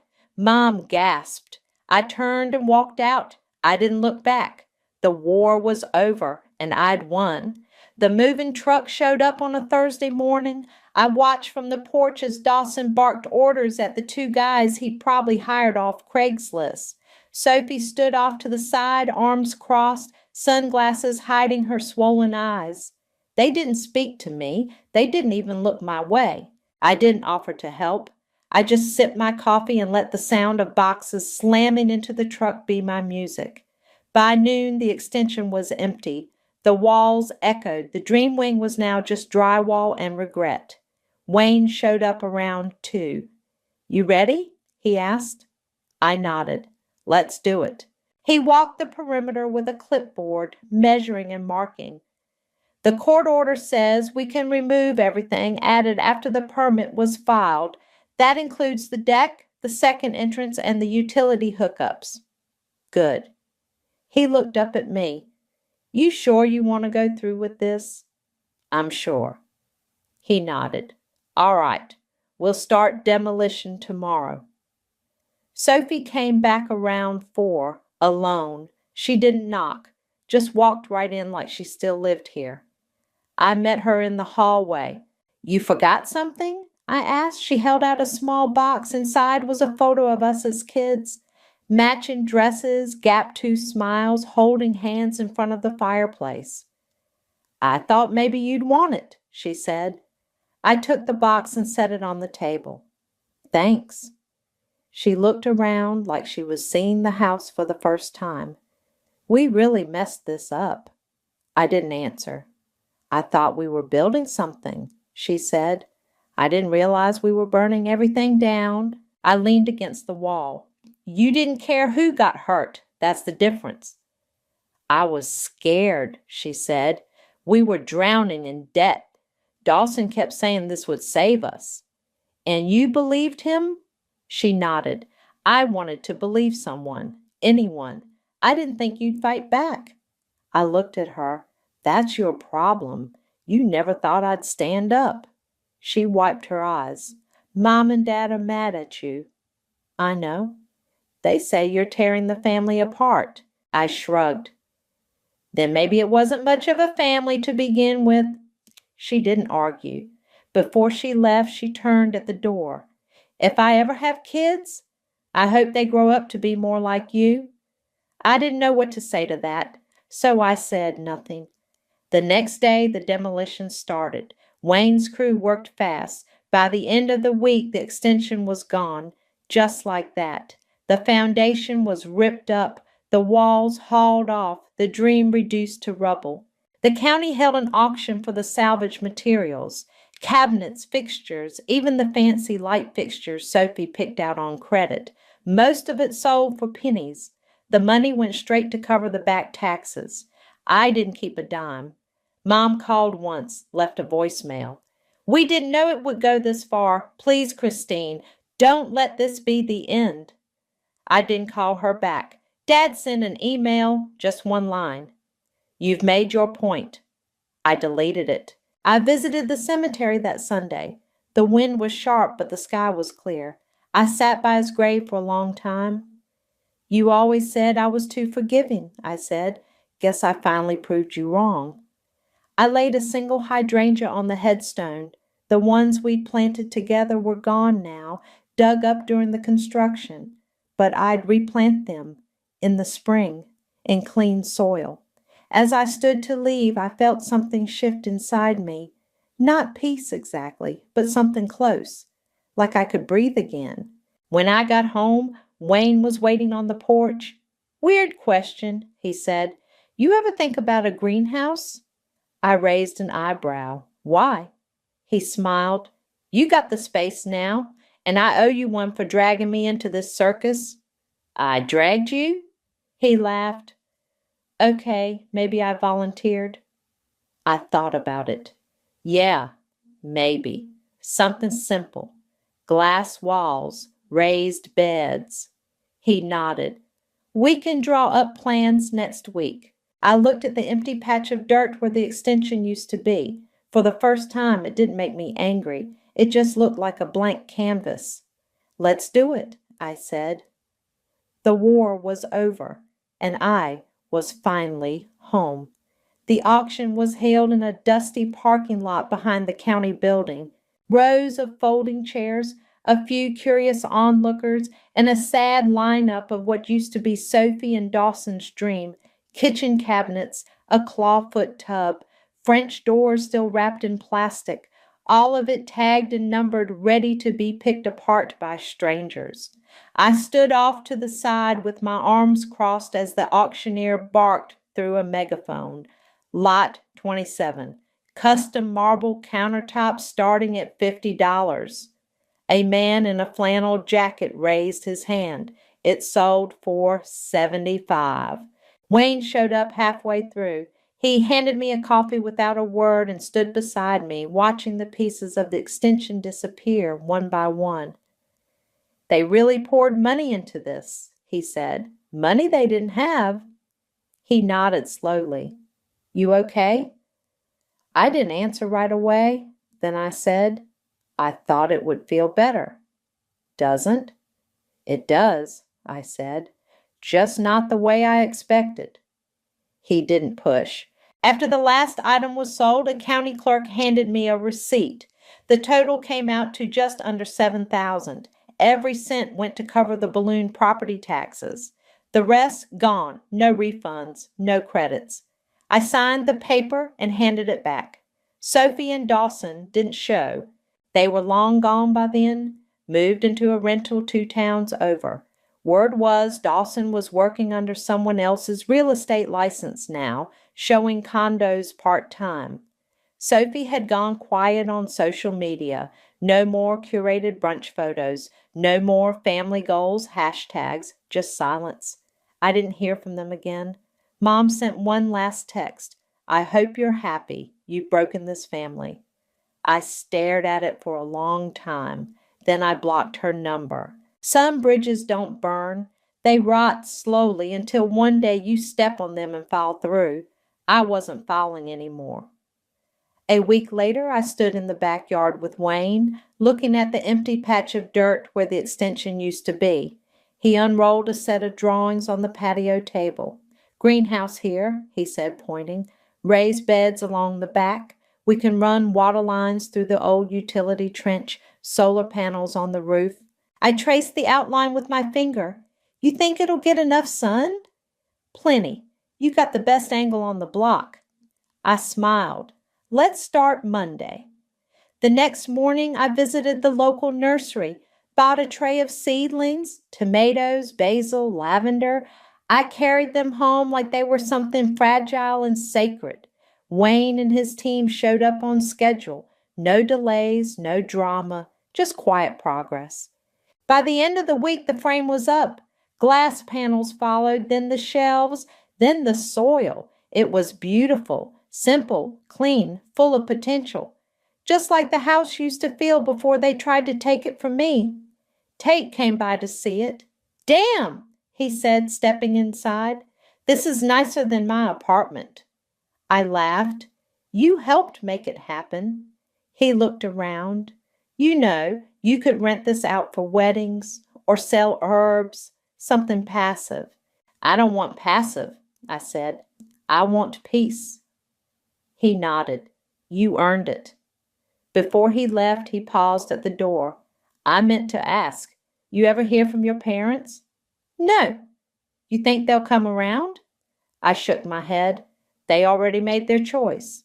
He didn't argue. After he left, I stood in the middle of the greenhouse. The sun poured through the glass. The air smelled like earth and promise. I bent down and started planting, one seed at a time. That night, I sat on the porch with a glass of wine, watching the sky turn orange and gold. Wayne walked up with 2 folding chairs and set one beside me.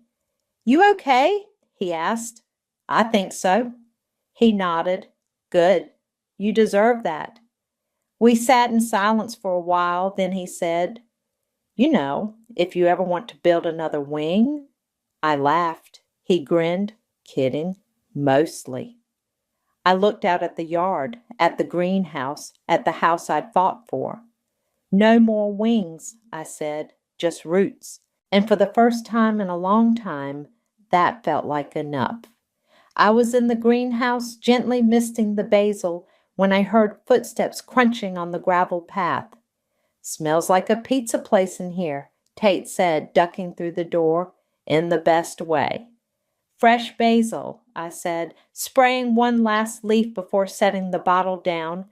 "You're late." "I brought bribes." He held up a paper bag. "Cinnamon rolls. From that little bakery you like." I took the bag and peeked inside. "You're forgiven."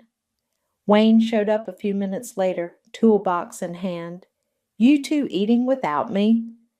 "There's enough sugar in here to kill a horse," I said, handing him a roll. We sat on the low bench inside the greenhouse, warm light streaming through the glass. The air smelled like soil and cinnamon, and for once no one was yelling, demanding, or pretending to be someone they weren't. Wayne wiped his hands on his jeans. "Got the last coat of sealant on the roof. Should be good for the season." "Thanks," I said. He nodded. "You did good here." Tate leaned back, chewing. "Better than good. You turned a demolition site into a sanctuary." I shrugged. "I just wanted something that was mine again." Wayne looked out the glass wall. "You ever hear from them?" I shook my head. "Not since the auction." Tate raised an eyebrow. "Not even your parents?" "Nope." Wayne looked surprised. "You okay with that?" I nodded. "I'm not chasing people who only show up when it benefits them." They didn't argue. We sat there for a while, just the 3 of us, the greenhouse humming with quiet life. Outside, the wind rustled the trees. Inside, everything felt still. Eventually, Tate stood. "All right, I got court in an hour. Some guy suing his neighbor over a koi pond. Real thrilling." Wayne stood too. "I should head out. Got another job starting next week." They both paused at the door. "You need anything," Tate said, "you call."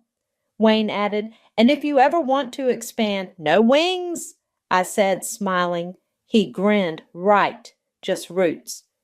They left, and I stayed behind, watering the last row of seedlings. When I stepped out, the sun was low, casting long shadows across the yard. I walked around the house, checking the new gutters, the trimmed hedges.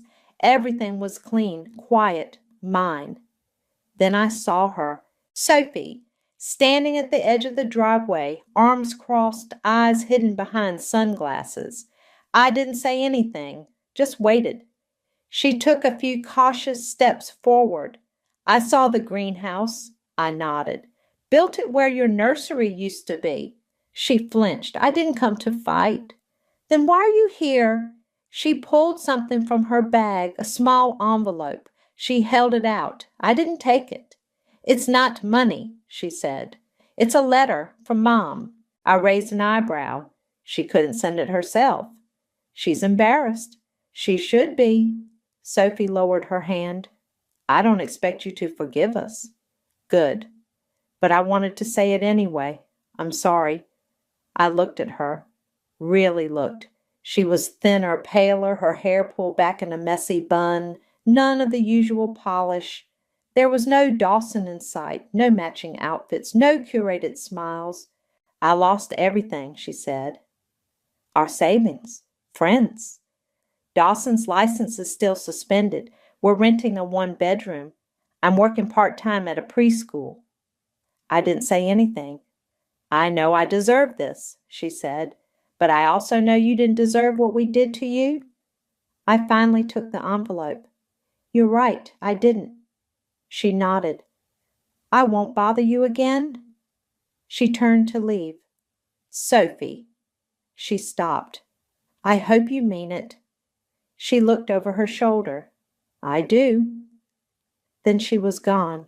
I walked back inside, set the envelope on the counter, and left it there. I didn't open it. Instead, I grabbed my gloves and headed back to the greenhouse. The sun was setting, casting gold across the glass walls. I knelt in the dirt, planting the last of the lavender. My hands sank into the soil, warm, forgiving.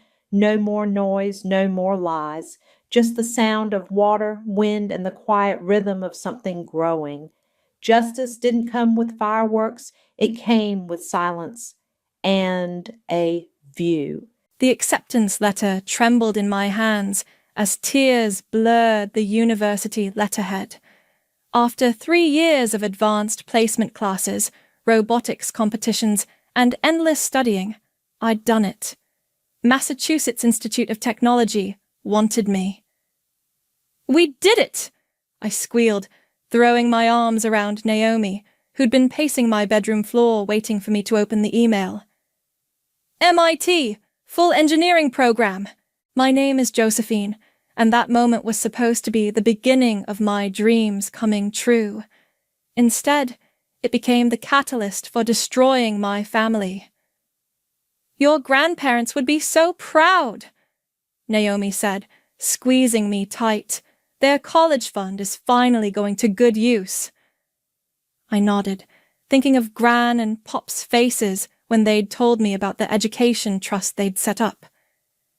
A smart girl needs a proper education, Gran had said, squeezing my hand. Not just a husband to take care of her. That memory should have been my first warning. Mom! I called downstairs. The letter came. I got in. Silence. Then footsteps on the stairs, slow and measured. My mother appeared in the doorway, perfect makeup and pressed clothes as always. That's wonderful, dear. Her smile didn't reach her eyes. We should celebrate, Naomi suggested. Maybe dinner with the whole family? Mom's smile tightened. Let's wait until your father gets home to discuss it. That evening, Dad's reaction matched Mom's. Congratulations that felt hollow, smiles that seemed strained. When I mentioned calling the bank about accessing the college fund for the deposit, they exchanged a look that made my stomach drop. We'll handle the financial arrangements, Mom said quickly. You focus on finishing senior year. I trusted them. God, I was so stupid. 2 weeks later, I sat in the local bank branch, staring at account numbers that didn't make sense. This can't be right, I told the teller. There should be over $60,000 here. The teller clicked through several screens. The majority of funds were withdrawn last month through multiple transactions. The current balance is $812. The room spun. That's impossible. I never authorized any withdrawals. The withdrawals were approved by the account trustees, your parents. I drove home in a daze, hands shaking on the steering wheel. They were waiting for me in the living room, faces carefully blank. What did you do? My voice cracked. Sit down, Josephine, Dad said quietly. Where's my college fund? Mom smoothed her skirt. Your brother needed help. He got in over his head with some people who wouldn't take no for an answer. Wyatt? You gave my college fund to Wyatt? Family helps family, Dad muttered, not meeting my eyes. I'm family too. The words ripped from my throat. That money was for my education. Don't be dramatic, Mom said. You're a pretty girl. You'll find a nice man who can take care of you. Wyatt needed that money more. He could have been seriously hurt. I stared at them, these strangers wearing my parents' faces. You stole my future to bail him out of gambling debts? We didn't steal anything, Mom snapped. We're the trustees. It was a family decision. A family decision you made without the family member whose future you just destroyed. Dad shifted uncomfortably. You can take classes at community college, maybe transfer later. I got into MIT! I was screaming now, past caring. Do you even understand what that means? What you've thrown away? What's done is done, Mom said firmly. You need to accept it and move forward. I stormed up to my room, slamming the door so hard the walls shook. Naomi answered on the first ring. They gave it all to Wyatt, I choked out. Every penny. Those absolute bastards, she breathed. What are you going to do? I wiped my eyes, remembering the documentation I'd already submitted to MIT's bursar office weeks ago. Copies of the trust agreement, signature specimens, formal request for deposit procedures, standard paperwork they required from trust fund students, paperwork that proved exactly who was supposed to control that money. They think I'll just accept this, I said quietly, that I'll give up on college and find some man to marry like Mom wants. But you won't. No. I opened my laptop, fingers hovering over the keyboard. I won't. I clicked compose and addressed an email to MIT's Financial Fraud Division. My hands had stopped shaking. They had no idea who they were dealing with, I told Naomi, and by the time they figure it out, it'll be too late. I hit send and watched the email disappear into cyberspace, carrying with it the first spark of what would become an inferno. They thought they could steal my future. I was about to teach them exactly how wrong they were. Miss Mason? The voice on the phone was crisp, professional. This is Lionel Cunningham from MIT's Financial Services Office. We received your email regarding potential unauthorized withdrawals from your educational trust. I closed my bedroom door softly, heart pounding. Yes, thank you for calling back so quickly. The documentation you provided shows clear discrepancies. These signatures authorizing the withdrawals, they don't match your specimens? No, I said quietly, because I didn't sign them. Naomi sat cross-legged on my bed, laptop open. She gave me a thumbs up as she accessed my phone records. Her dad worked for the carrier, and she'd borrowed his login credentials. We're freezing all related accounts pending investigation, Lionel continued. Do you have any additional documentation? I'm gathering it now. I glanced at Naomi's screen. You'll have it within 24 hours. After hanging up, Naomi spun her laptop toward me. Look at this. Your mom called the bank 8 times in the week before the withdrawals started. Can you get the actual recordings? Better. She grinned. I got your brother's girlfriend Summer to record him bragging about getting saved by your parents. Check your email. The audio file played clearly. Yeah, they cleaned out Joe's college fund to cover it. Mom forged the paperwork herself. Pretty sweet deal. My stomach churned at Wyatt's lazy drawl. How'd you get Summer to help? Told her there might be legal trouble coming. She's not going down with that ship. Downstairs, the doorbell rang. Mom's voice floated up. Everyone, brunch is ready. Come celebrate Josephine's acceptance. I met Naomi's eyes. She raised an eyebrow. You're really going down there? Have to keep up appearances. I stood, smoothing my shirt. Besides, I want to watch their faces. The dining room was full of extended family, all smiles and congratulations. Aunt Marie hugged me tight. MIT, we're so proud of you, honey. Thanks. I smiled, watching Mom's fingers tighten on her wine glass. I'm just grateful for Gran and Pop's college fund. Makes it all possible. Mom's glass froze halfway to her lips. About that. Dad cleared his throat. We should discuss. The doorbell rang again. Mom practically ran to answer it. Mrs. Mason? A man's voice carried clearly. I'm Glenn Holland, executor of your parents' educational trust. May I come in? Mom's voice turned sharp. This isn't a good time. I'm afraid this can't wait. The university's financial office contacted me about irregular withdrawals. Silence fell over the dining room. Aunt Marie looked confused. Sylvia, what's he talking about? Nothing, Mom said quickly. Just a misunderstanding. Mrs. Mason. Glenn's voice hardened. The university is preparing fraud charges. All related accounts have been frozen pending investigation. Wyatt stood so fast, his chair crashed backward. You said you handled it, he hissed at Mom. You said no one would know. Sit down, Dad snapped, but the damage was done. Aunt Marie turned to me, horror dawning. Josephine, what's going on? Yes, Mom, I said quietly. Why don't you explain what's going on? Mom's makeup couldn't hide her pallor.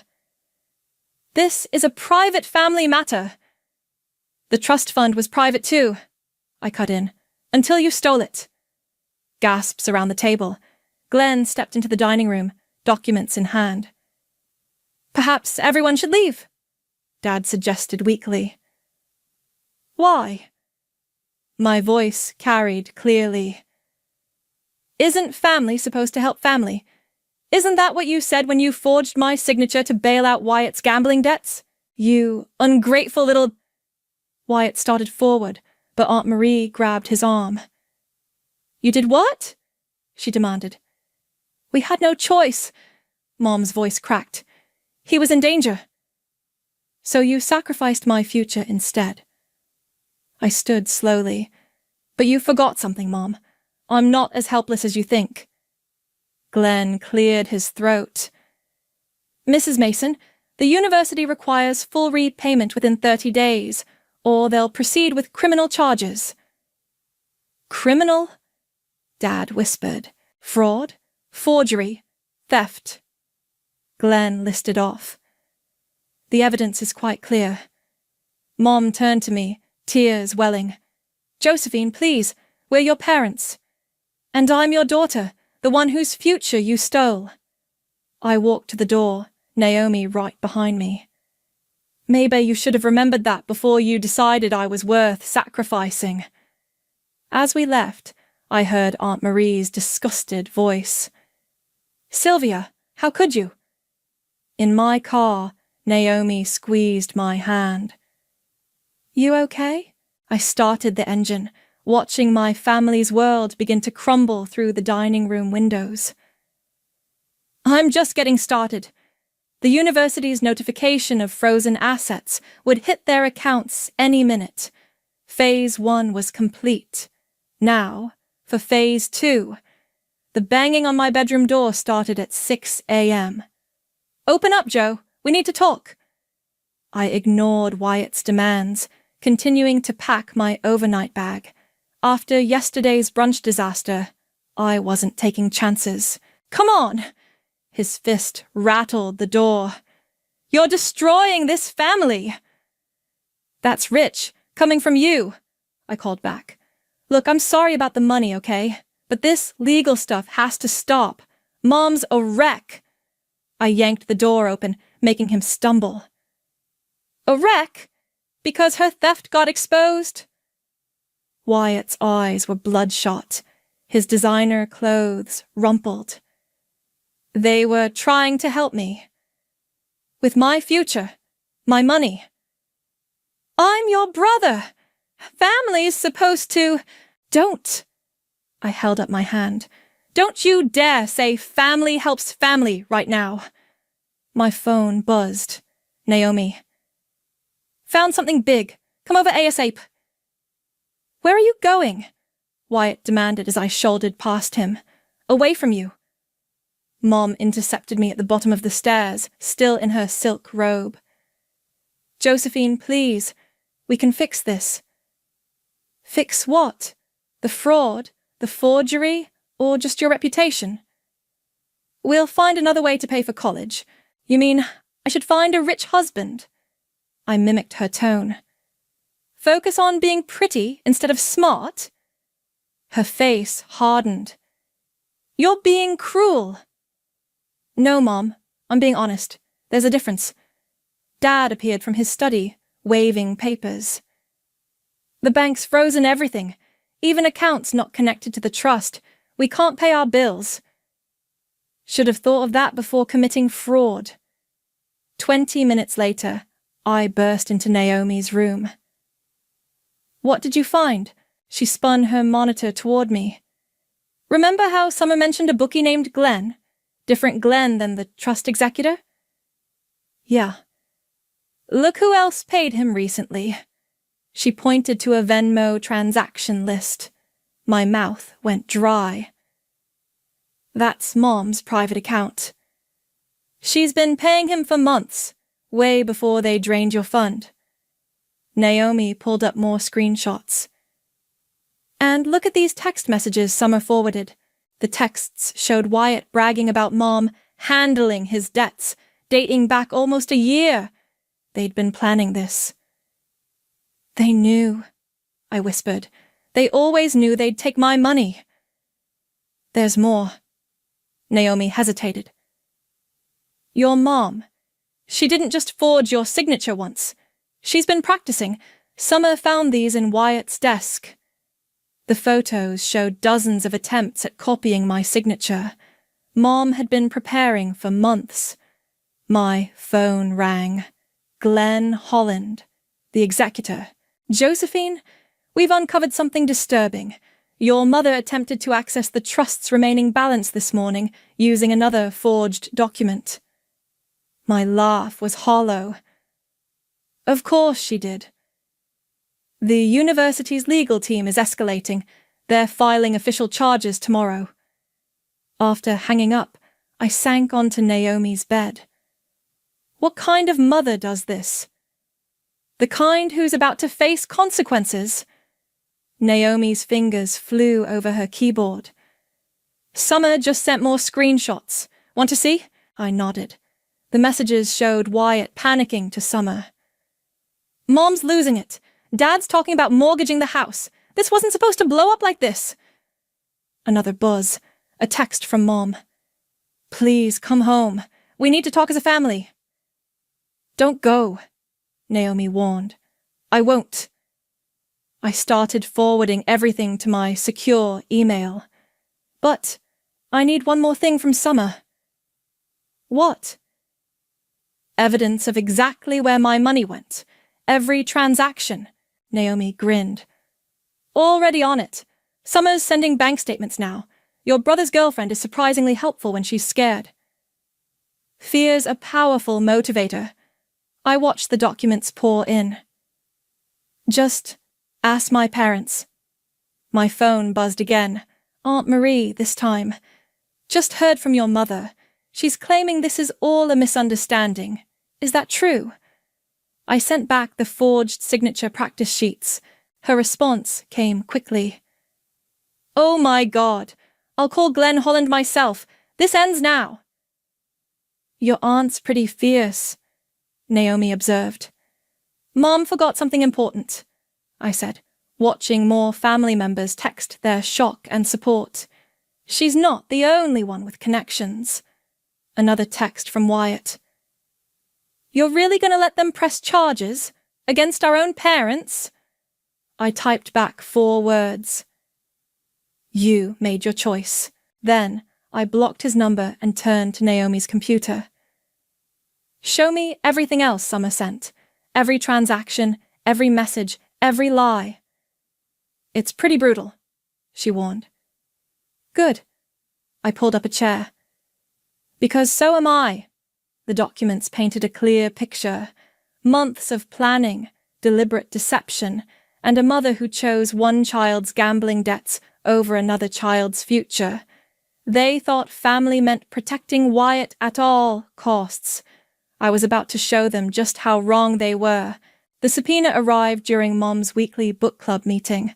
I watched from the kitchen as she signed for it, her perfect hostess smile cracking when she saw the contents. Ladies, I'm so sorry, she announced, voice trembling. I'm feeling a bit under the weather. After her friends left, she cornered me. Are you happy now? They're demanding all our financial records. Karma's funny that way. This isn't a game, Josephine. No, I agreed. Games are fun. This is justice. Dad sat slumped in his recliner, tie loose, looking decades older. The board at work. They're discussing suspension. Something about reputational risk. Should have thought about risks before committing fraud. The front door slammed, Wyatt storming in, wild-eyed. Summer's talking to everyone. She's showing people screenshots. What screenshots? Mom's voice sharpened. Everything. The payments, the texts about Joe's fund, He spotted me. This is your fault. My fault? I laughed. That's rich! He lunged forward, but Dad caught his arm. Son, don't! She's destroying us! Wyatt broke free, grabbing my phone from the counter. Always documenting everything, gathering evidence. The phone shattered against the wall. Feel better? I asked calmly, because that was just my old backup phone. Everything's already saved elsewhere. Mom sank into a chair. Why are you doing this to us? Why did you do it to me? I shot back. Was Wyatt's gambling more important than my education? You don't understand. I understand perfectly. You chose him. Every time you chose him. My actual phone buzzed in my pocket, a message from Summer. Can we talk? I have more proof. Don't you dare meet with her, Wyatt snarled, reading over my shoulder. Or what? You'll destroy another phone? He grabbed my arm. I'm serious, Joe. Let go. Each word was ice. Wyatt, Dad warned. No, she needs to stop this. His grip tightened. You're going to drop the charges and... I twisted free, backing away. The university is pressing charges, not me, and they have everything they need. Because you gave it to them. Because you stole from me. The words exploded out. Because Mom forged my signature, and Dad helped hide it, and you just took and took and took. We're your family. Family doesn't steal futures. Mom started crying, perfectly timed tears. Please, Josephine, we can work this out privately. My phone buzzed again. Glenn Holland. Police involvement imminent. University pressing full charges. It's too late for private, I told them, heading for the stairs. Don't you walk away. Wyatt followed. You think you're so smart, but you're just a spoiled brat who... I spun around. Who what? Who wanted an education? Who trusted her parents? Who didn't gamble away everything she touched? I'm warning you. Warn away. But remember, I'm not the one facing fraud charges. Later that night, my grandmother's voice echoed in my head as I scrolled through old photos. Education is the one thing they can never take from you, sweetheart. Oh, Gran. They tried. My phone lit up, Summer requesting a video call. Before you hang up, she said quickly, I have proof your mom knew about Wyatt's gambling for years. She's been covering his debt since he was 17. Why are you helping me? Because he's dragging me down with him. She looked away. And because what they did to you was wrong. A bit late for conscience. Better late than never. She held up a notebook. Want to see your mom's signature practice sheets? She kept them all. I did. Every damning page. Another call beeped through. Glenn Holland again. Josephine, it's official. The university's filing charges tomorrow morning. Your parents will be served at home. Any chance they'll settle? They can't. Your mother's second forgery attempt triggered mandatory reporting laws. This is now a criminal matter. After hanging up, I stared at my reflection in the dark window. Mom's features, Dad's eyes, Wyatt's stubborn chin. Family, written in flesh and bone. But family wasn't supposed to feel like this. My phone buzzed one last time. Wyatt. I'm done. If they go to jail because of you, I'm just done. The threat was clear. Classic Wyatt, making his problems everyone else's responsibility. Not this time. I dialed 911. I need to report a suicide threat. Because family might not steal futures, but they don't let each other die either, even when they deserve every consequence coming their way. I listened to the dispatcher assure me help was coming, and wondered if this was what growing up felt like, protecting people who hurt you, just because blood said you should, but blood didn't make them steal my future, and it wouldn't stop me from taking it back. After Wyatt's overnight psych hold, Mom cornered me in the kitchen. Her eyes were red-rimmed, makeup perfect despite everything, always keeping up appearances. Can we talk? She pulled out a chair. Please. I kept my phone recording in my pocket as I sat. About what? I know we hurt you. Her voice cracked perfectly. We made a terrible mistake. A mistake is forgetting to pay a bill. You committed fraud. We were desperate. Wyatt was in trouble. Wyatt's always in trouble. I met her eyes. But I wasn't. I did everything right. Perfect grades, scholarships, MIT acceptance. And you still chose him. He's your brother. And I'm your daughter. The words echoed off the walls. Or did you forget that while practicing my signature? She flinched. How did you... Summer found your practice sheets. Real motherly dedication there, learning to forge your daughter's signature. You don't understand what it's like, watching your child self-destruct. No, I understand watching two parents self-destruct instead. I stood up. The university called. They're not accepting partial payments. Her face crumpled. We can't pay it all back. We mortgaged the house for Wyatt's other debts. Other debts? My stomach dropped. How much did you give him? It doesn't matter. How much? She looked away. Almost 200,000 over the years. The kitchen spun. That was more than triple my college fund.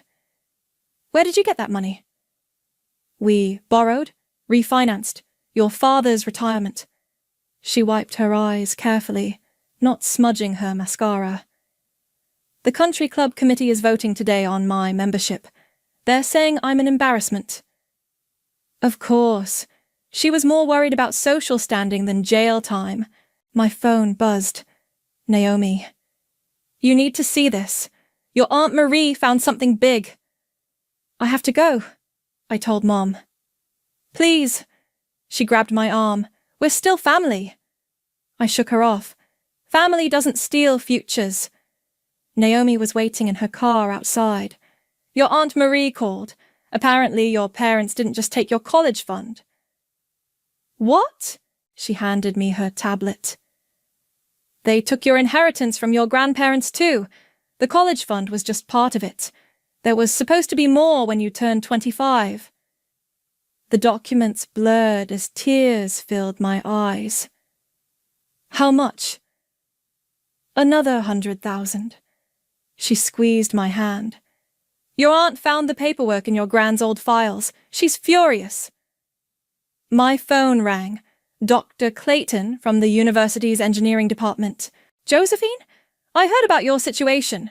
We have a paid internship opening in our robotics lab. It won't replace your college fund, but it might help while this legal situation resolves. I accepted immediately. One more thing, Naomi said after I hung up. Your extended family's been talking. Turns out everyone knew about the withdrawals. Your Uncle Tim even helped set up the transfers. The betrayal burned fresh. Everyone knew, and no one stopped it. She pulled up more messages. But now they're all running scared. Your Aunt Marie's threatening to expose everyone who helped hide it. My phone buzzed again. Summer sending new screenshots. Wyatt's threatening to expose your mom's other financial secrets. Thought you should know. I forwarded everything to Glenn Holland. Then I texted Naomi's address to Dad. I'm staying here until the legal issues resolve. Don't try to contact me. His response came quickly. Please don't do this to your mother. She's being ostracized by everyone. Actions have consequences, I wrote back. Maybe she should have thought about that before stealing from her daughter. I blocked his number and turned to Naomi. I need your help with something else. What? I'm writing a Reddit post about everything. I opened my laptop. People should know what family can really do to you. Go viral on them. She grinned. I like it. They wanted to silence me, make me accept their theft quietly. My fingers flew over the keyboard. Let's see how they handle their perfect family image being shattered online instead. The post began. My parents drained my college fund to enable my gambling addict brother. Now they're facing fraud charges, and I'm done staying quiet. That'll get attention, Naomi noted. Good. I hit post. They thought I'd be too ashamed to expose this publicly. They thought wrong. Within minutes, the upvotes started rolling in. Within hours, it would explode across the internet. And my mother, so concerned with appearances, would learn exactly what public shame really felt like. Sometimes karma needs a little help going viral. 2 million views, Naomi announced, refreshing the Reddit post. And that's not counting the TikTok reposts. My phone hadn't stopped buzzing for 3 days. Journalists, podcast hosts, even a documentary producer. Everyone wanted the story of the college student whose parents betrayed her. Your mom's trending. Naomi turned her phone toward me. Someone filmed her meltdown at the country club. The video showed Mom screaming at the membership board. You don't understand. We had no choice. The comments are brutal, Naomi scrolled. Everyone's Team Josephine. A new email notification popped up from MIT's financial office. Dear Josephine, following your viral post, an anonymous donor has offered to fund your full tuition. The donor specifically cited your resilience in the face of familial betrayal. Holy shit! Naomi breathed, reading over my shoulder. My hands shook. I can go to MIT. After everything they did to stop you. She hugged me tight. This is karma. Summer's call interrupted our celebration. Wyatt's losing it, she said without preamble. He's drinking, talking crazy. Your mom's not answering his calls. Not my problem. He's talking about your grandmother's journals. Says there's stuff in there that could hurt everyone. I sat up straight. What journals? In your old house, some box in the attic. He's heading there now. I was already grabbing my keys. Those journals were the last thing I had from Gran. Call Mom, I told Summer. Tell her to stop him. The drive home took forever. When I pulled up, Wyatt's car was already there. Inside, I heard crashing from upstairs. Where are they? Wyatt's voice echoed down the stairs. Please, Mom begged. Just calm down. I took the stairs 2 at a time. The attic door was open. Boxes scattered everywhere. Wyatt stood by the window, Gran's journals in his hands. Look who showed up! Put those down. Or what? You'll expose me? He laughed bitterly. Too late, sis. You already destroyed everything. You did that yourself. Really? He flipped open a journal. Let's see what Gran really thought about this family. Bet that would make great Reddit content. Those aren't yours. Nothing's just mine anymore, right? His hands tightened on the journal. You made sure of that. My girlfriend, my reputation, my future, all gone because you couldn't keep quiet. Your future? I stepped closer. What about mine? You could have found another way to college. I needed that money. For gambling debts, which you're still racking up, aren't you? His face twisted. You don't know anything. I know everything. I pulled out my phone. Summer's been sending screenshots for weeks. Every bet, every loss, every lie. She wouldn't. She did. Just like Mom's country club friends filmed her meltdown. Just like Dad's colleagues leaked his suspension details. I met his eyes. Your actions have consequences. Welcome to mine. He hurled the journal. I ducked, but it caught my shoulder. Wyatt! Mom screamed from the doorway. Stay out of this! We both yelled. I snatched up Gran's journal, clutching it close. You don't get to destroy this, too. Already destroyed everything else, didn't you? He advanced. Little Miss Perfect, with her viral Reddit post and her MIT dreams. You think you're better than me? I think I didn't steal from family. No, you just exposed them. Got Mom kicked out of her clubs, Dad suspended me. You did that, all of it. I backed toward the stairs. I just told the truth. The truth? He laughed darkly. You want truth? How about I tell everyone what's in those journals? About Mom's affairs, Dad's creative accounting, Gran's secret... Enough. Mom's voice cracked like a whip. Wyatt, stop. Why? She didn't stop. Because she was right. Mom's words froze us both. What we did was wrong. And this... She gestured at the chaos. This is wrong too. Wyatt stared at her. Mom, it's over. She slumped against the doorframe. The university called. They're proceeding with charges. But no more buts. She looked at me. Take the journals. They're yours anyway. I clutched them tighter, backing down the stairs. Joe, Wyatt called. If you walk out that door... You'll what? I turned back. Destroy something else? Blame someone else? Steal something else? His silence was answer enough. Outside, Naomi waited in her car. "You okay?" I looked down at Gran's journals, then at the house where my brother's shouts still echoed. "I will be." I opened the first journal.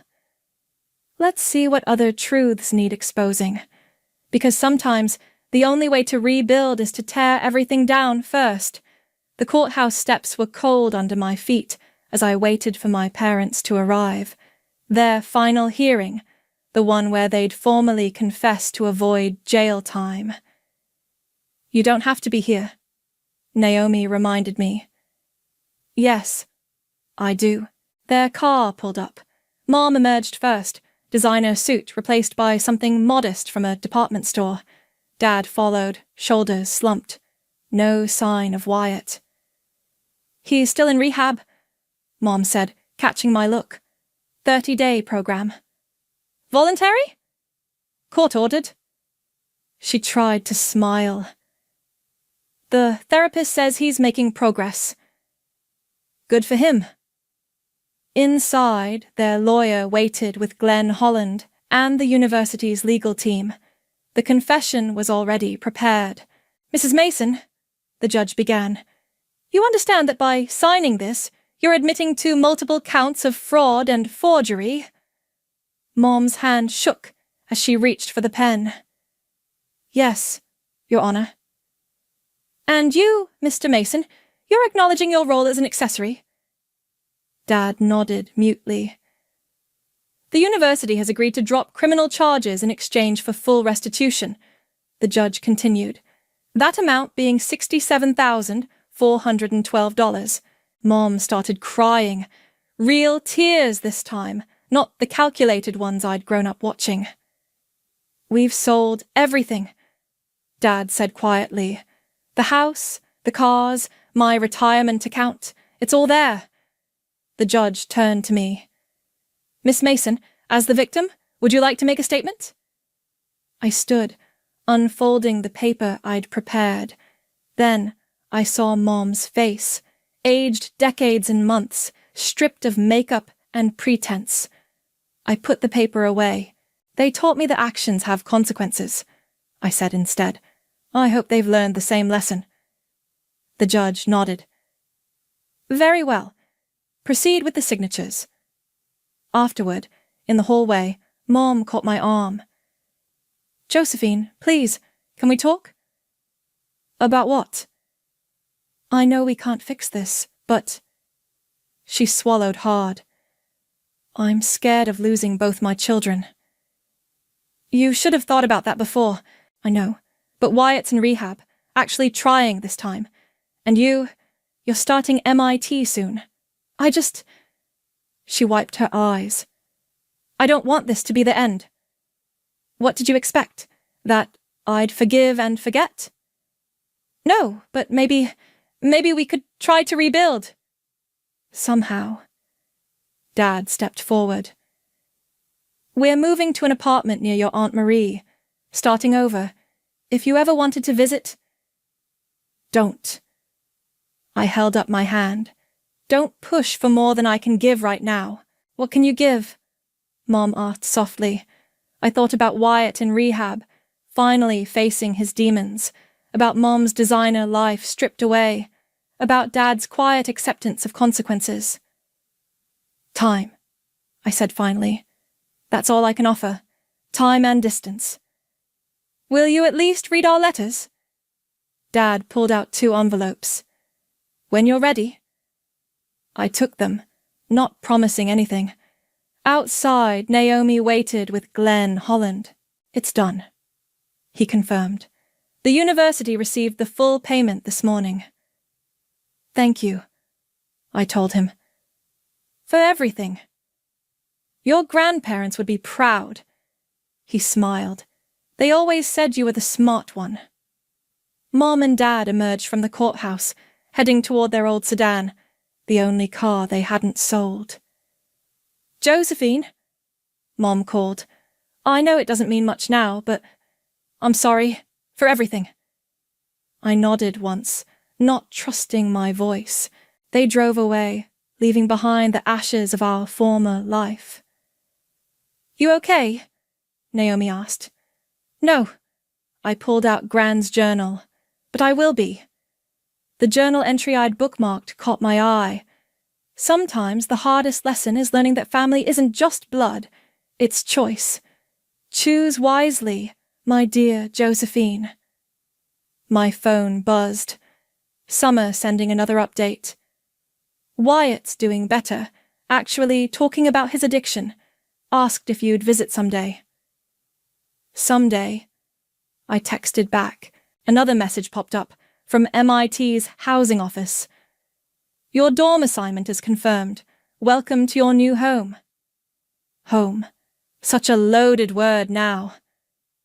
"Ready to go?" Naomi asked. I looked at the courthouse one last time.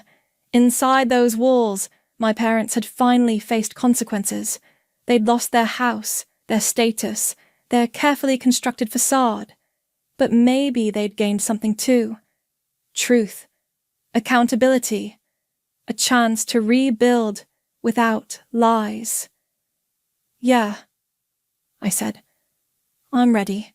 Because sometimes justice isn't about punishment. It's about transformation. And maybe, just maybe, this was the transformation my family needed, even if it took destroying everything to make it happen. I tucked the unopened letters into my bag, next to Gran's journal. I'd read them eventually. But not today. Today was about moving forward, not looking back. And I had a future to reclaim. The MIT campus sprawled before me as I carried the last box to my dorm room. Naomi helped arrange my desk while I unpacked Gran's journals, placing them carefully on the shelf above my new engineering textbooks. My phone buzzed. A text from Summer. "Wyatt finished rehab. He's staying with your Aunt Marie, working at her bookstore, still asking about you." "Tell him I'm busy," I replied, then hesitated. "But tell him good job on finishing the program.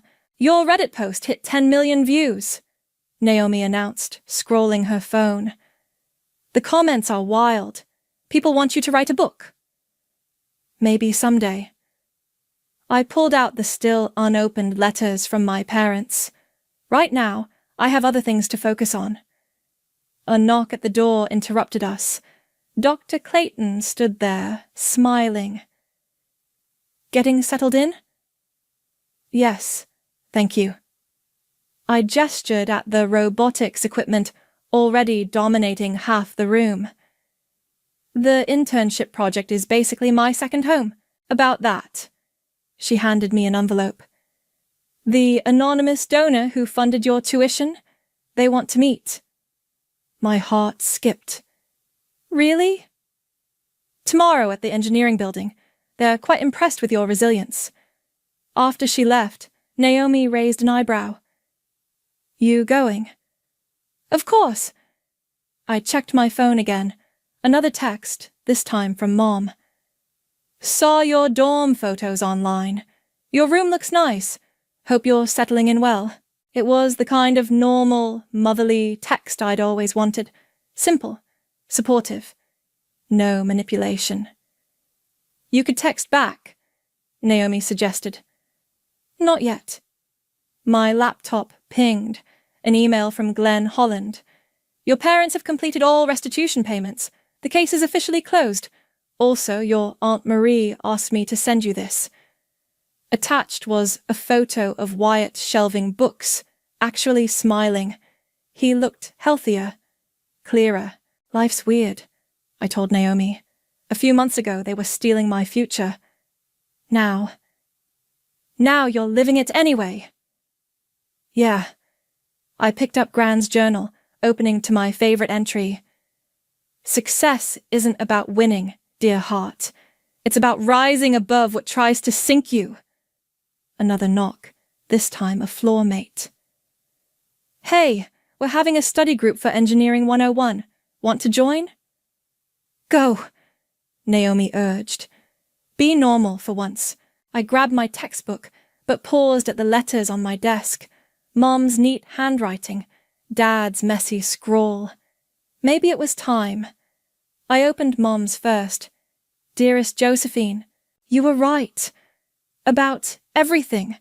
We failed you in every way parents can fail a child. But watching you fight for your future, watching you refuse to be diminished, it made me realize what real strength looks like. I'm not asking for forgiveness. I'm just hoping that someday, when you've achieved all the dreams we tried to steal, you'll let us see the amazing woman you've become, even if only from a distance. Love always. Mom. Dad's was shorter. Joe, you're smarter and stronger than I ever was. Don't let our mistakes hold you back. You're going to change the world, and we'll be proud of you, even if we don't deserve to be.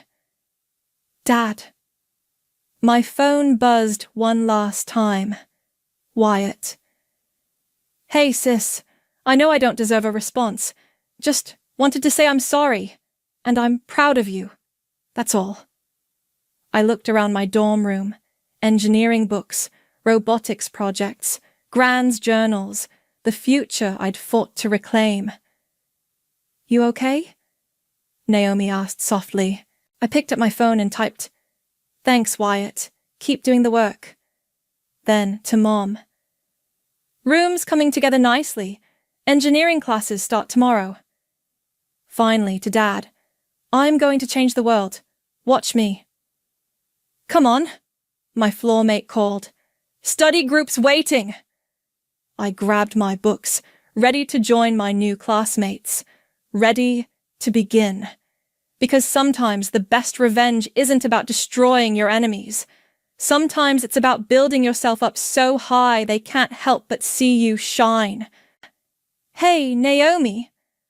I turned back. Maybe I will write that book someday. She grinned.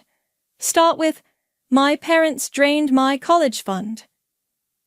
And end with, But they couldn't drain my spirit. I finished. Because that's the thing about trying to steal someone's future. Sometimes you just make them fight harder to claim it. I closed the door behind me, heading toward my study group, toward my future, toward everything they tried to take and everything I took back. One step at a time, one victory at a time, one day at a time, until finally, gloriously, undeniably, it was all mine again. And this time, no one could take it away. The conference room felt like a prison cell as I watched 15 years of dedication crumble in front of me. My father's face had turned that particular shade of red I'd grown to dread, while my mother wrung her hands in her lap, avoiding eye contact. I'm Lexi, and until today, I was the creative director of Burke Eco Solutions, our family's sustainability company. The same company I'd given up art school for. The same company I'd poured my heart and soul into since I was 19. These reports are fabricated, I said, spreading the documents across the polished table. Landon's been cutting corners with our suppliers. We're using non-biodegradable materials and marketing them as eco-friendly. My younger brother lounged in his chair, a smirk playing at the corners of his mouth. You've always been jealous of my success, sis, just because you can't handle modern business practices. Modern business practices, I shot back. You mean fraud? That's enough. My father's fist came down hard on the table, making the water glasses rattle. Lexi, these accusations are ridiculous. Landon has increased our profits by 40% since taking over operations.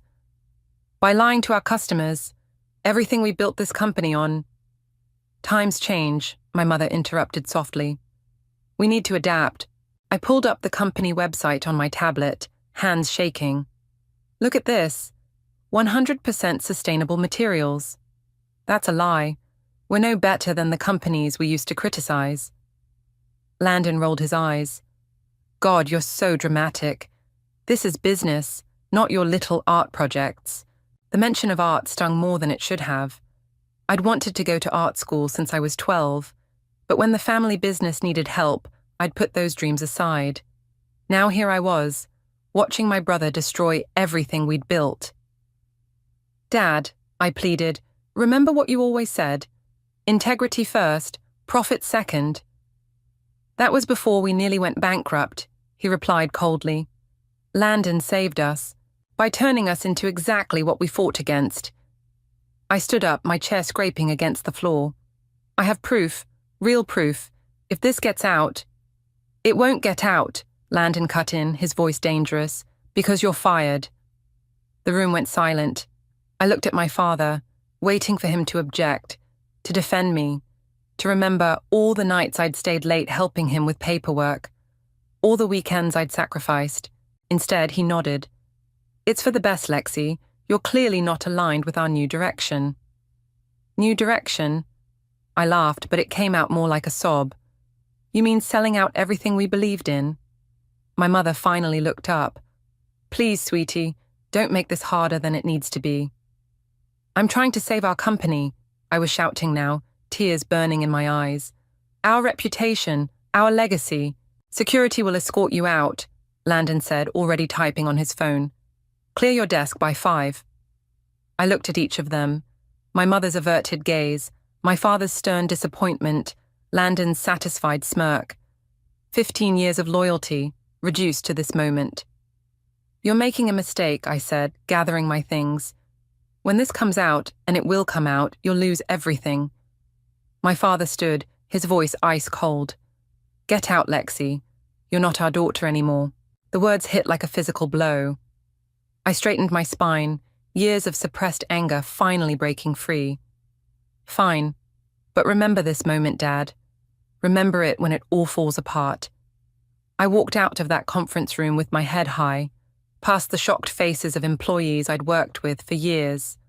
In my office, I didn't bother taking much, just my personal photos, my sketchbook, and a small potted succulent Riley had given me last Christmas. As security watched me leave, I heard Landon's voice behind me. Don't forget to turn in your keycard, sis. I turned around one last time, meeting his eyes. You know what, Landon? Keep it. You'll need a reminder of how things used to be when this house of cards collapses. The glass doors closed behind me with a final click. Standing on the sidewalk, clutching my sad little box of belongings, I should have felt defeated. Instead, I felt something else stirring.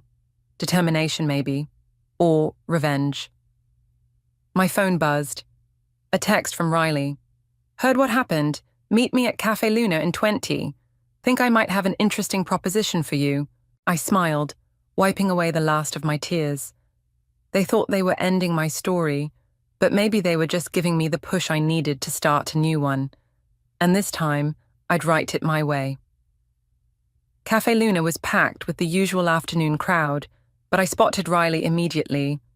She always stood out with her signature red blazer and no-nonsense posture, a remnant from her corporate days. As I approached, she pushed a steaming mug across the table, ordered your usual, double-shot oat milk latte, extra hot. You're a lifesaver, I said, sinking into the chair, though I could use something stronger. Already ahead of you. She pulled out a small flask and discreetly added a splash to both our coffees. Getting fired by your own family deserves at least Irish coffee. I took a long sip, letting the warmth spread through my chest. How did you hear so fast? Your brother's already bragging about it on LinkedIn. Exciting changes in upper management or some corporate BS like that. Of course he is. I gripped the mug tighter. 15 years, Riley. 15 years of my life, and they threw me away like yesterday's recycling. Their loss? Riley leaned forward, her eyes sparking with that look I knew meant trouble. But maybe it's your gain. Remember Noel Jenkins? The guy who created that solar-powered water filtration system. The very same.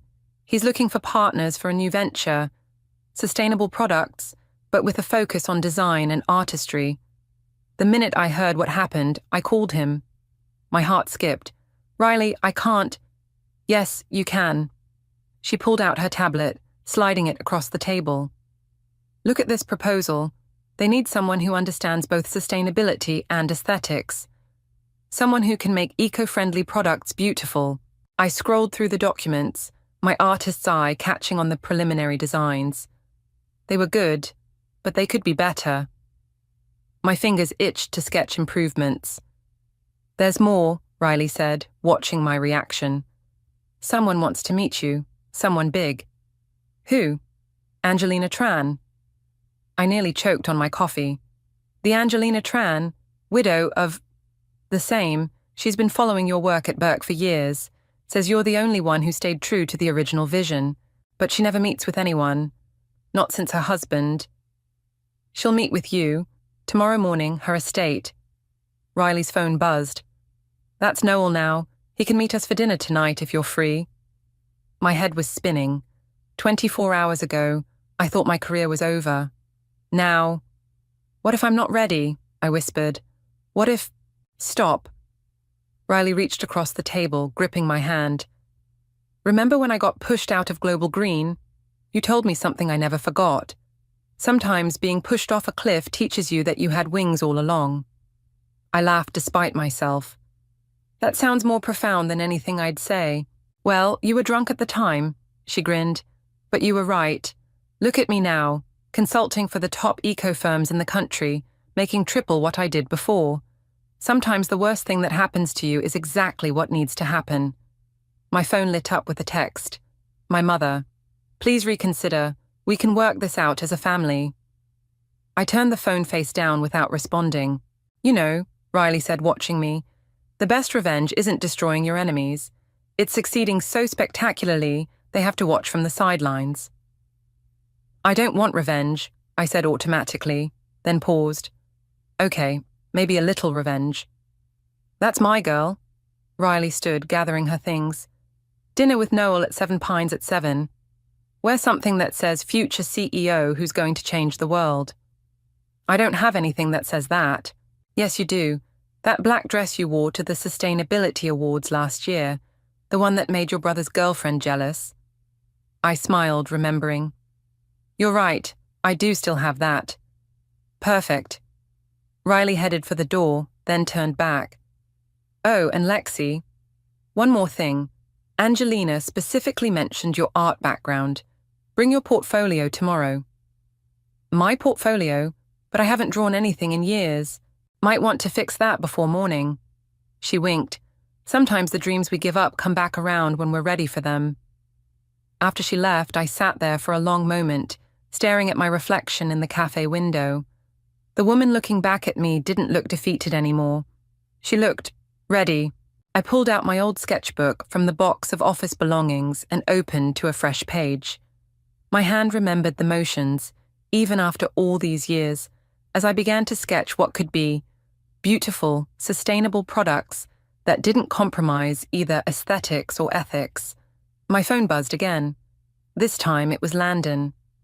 "Hope you're not bitter about today. Business is business." I didn't respond. Instead, I kept sketching, each stroke of the pencil feeling like a step forward on a new path. My path. Tomorrow couldn't come soon enough. Angelina Tran's estate loomed before me, a modernist masterpiece of glass and sustainable bamboo. The security guard checked my ID twice before letting me through the gates, his expression suggesting visitors were rare here. An elderly housekeeper led me through a maze of corridors filled with contemporary art. She stopped at a sunlit conservatory, where a small woman in her 60s sat surrounded by exotic plants, sketching in a leather-bound notebook. "Mrs. Tran," the housekeeper announced, "Miss Lexi is here." Angelina looked up, her dark eyes sharp and assessing. "Right on time. I appreciate punctuality." She gestured to the chair across from her. "Sit. Tea?" "Yes, thank you." I perched on the edge of the seat, clutching my portfolio. "Green tea, Margaret," Angelina called out, "and those almond cookies I like." Once we were alone, she set aside her notebook. "So, you finally left Burke." "I didn't exactly. You were pushed out, I know. I've been watching your family's company destroy itself for months now." She leaned forward. "Show me your portfolio." I handed it over, my hands trembling slightly. She flipped through it slowly, her expression unreadable. These designs, she said, pointing to my newest sketches from last night. When did you do these? Yesterday, after everything happened. Interesting. She turned another page. You know, your father came to me 15 years ago, begging for investment money. This was news to me. He never mentioned, of course not. I turned him down. She smiled thinly. My husband had just died, and everyone thought I would sell our company. Instead, I transformed it into something better, something true to our original vision. I remember, you were the first major corporation to go completely carbon neutral. Yes, and it cost us nearly everything. She closed my portfolio. Your brother's changes at Burke, they're exactly what my competitors tried to pressure me into. Cutting corners, greenwashing, putting profit over planet. The housekeeper returned with tea and cookies. Angelina waited until she left before continuing. Last night, you had dinner with Noel Jenkins. How did you... I know everything that happens in this industry, dear. What did you think of him? I thought about our dinner conversation, how Noel's eyes had lit up when I showed him my designs. He's brilliant, passionate, but he needs help with the aesthetic side of things. Yes, Angelina sipped her tea. And you need help with the business side. That's why I called you here. She stood walking to a wall of windows overlooking her magnificent gardens. I'm going to tell you something I've never told anyone. The day my husband died, he left me a letter. He said, don't let them turn our dream into their profit. I've spent 20 years honoring that promise. She turned back to me. Now I'm ready to do more. I want to mentor you, Lexi. I nearly dropped my teacup. Me? You have what I had back then, fire, principle. And now, you have nothing left to lose. She smiled. That makes you dangerous. I don't want to be dangerous. I just want to create something meaningful. The two aren't mutually exclusive. She returned to her seat. Your dinner with Noel went well. Riley's on board. Now you need capital, connections, and knowledge. I can provide all three. My heart was racing. Why me? Because you remind me of myself. And because... She hesitated. Your father didn't just ask me for money 15 years ago. He tried to steal my husband's patents while we were still grieving. Did you know that? I felt sick. No, of course not. You were too busy sacrificing everything to save his company. Her voice softened. Sometimes karma needs a little help, don't you think? I set down my teacup. What exactly are you proposing? I'll invest in your venture with Noel, teach you everything I know, open every door. Her eyes glittered. In return, you'll build something so revolutionary, so successful, that Burke Eco Solutions becomes irrelevant. You want me to destroy my family's company? No, dear. I want you to build something better. They'll destroy themselves. She pushed a folder across the table. Here's my offer. Take it home. Read it carefully. I stood on shaky legs, clutching the folder. I'll think about it. Don't think too long. Opportunities like this are like butterflies. Beautiful but fleeting. She walked me to the door. Oh, and Lexi, check page 6 of that folder. I think you'll find the information about your brother's overseas suppliers particularly interesting. As I drove home, my mind was spinning. The folder sat heavy in my bag, full of promises and secrets. My phone buzzed, a text from my mother. Your father's blood pressure is through the roof. How could you do this to us? I pulled over, took out the folder, and turned to page 6. What I read made my decision for me. Sometimes karma does need a little help. 3 months flew by in a whirlwind of meetings, designs, and late-night planning sessions. Our new company, Eden Essence, had taken over the entire top floor of a renovated warehouse. I stood at the window, watching the sunrise paint the sky pink, when Riley burst through the door. They're here, the first prototype samples. Noel followed behind her, carrying a large box. Hot off the sustainable bamboo production line, my hands shook as I lifted the lid. Inside lay our first product line, a collection of home goods that looked more like art pieces than eco-friendly alternatives. I picked up a water pitcher, running my fingers over the organic curves I'd sketched months ago. "It's perfect," I breathed. "The bamboo glass fusion actually worked, and it's 100% traceable," Noel added, pulling up specs on his tablet. "Every component, every worker, every step of production, completely transparent and ethical." Riley was already snapping photos. "The pre-orders are going to go crazy when people see these. We've got lifestyle influencers lined up, sustainable living bloggers." My phone buzzed, a news alert about Burke Eco Solutions.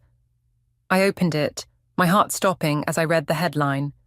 "Major eco company faces investigation over false environmental claims."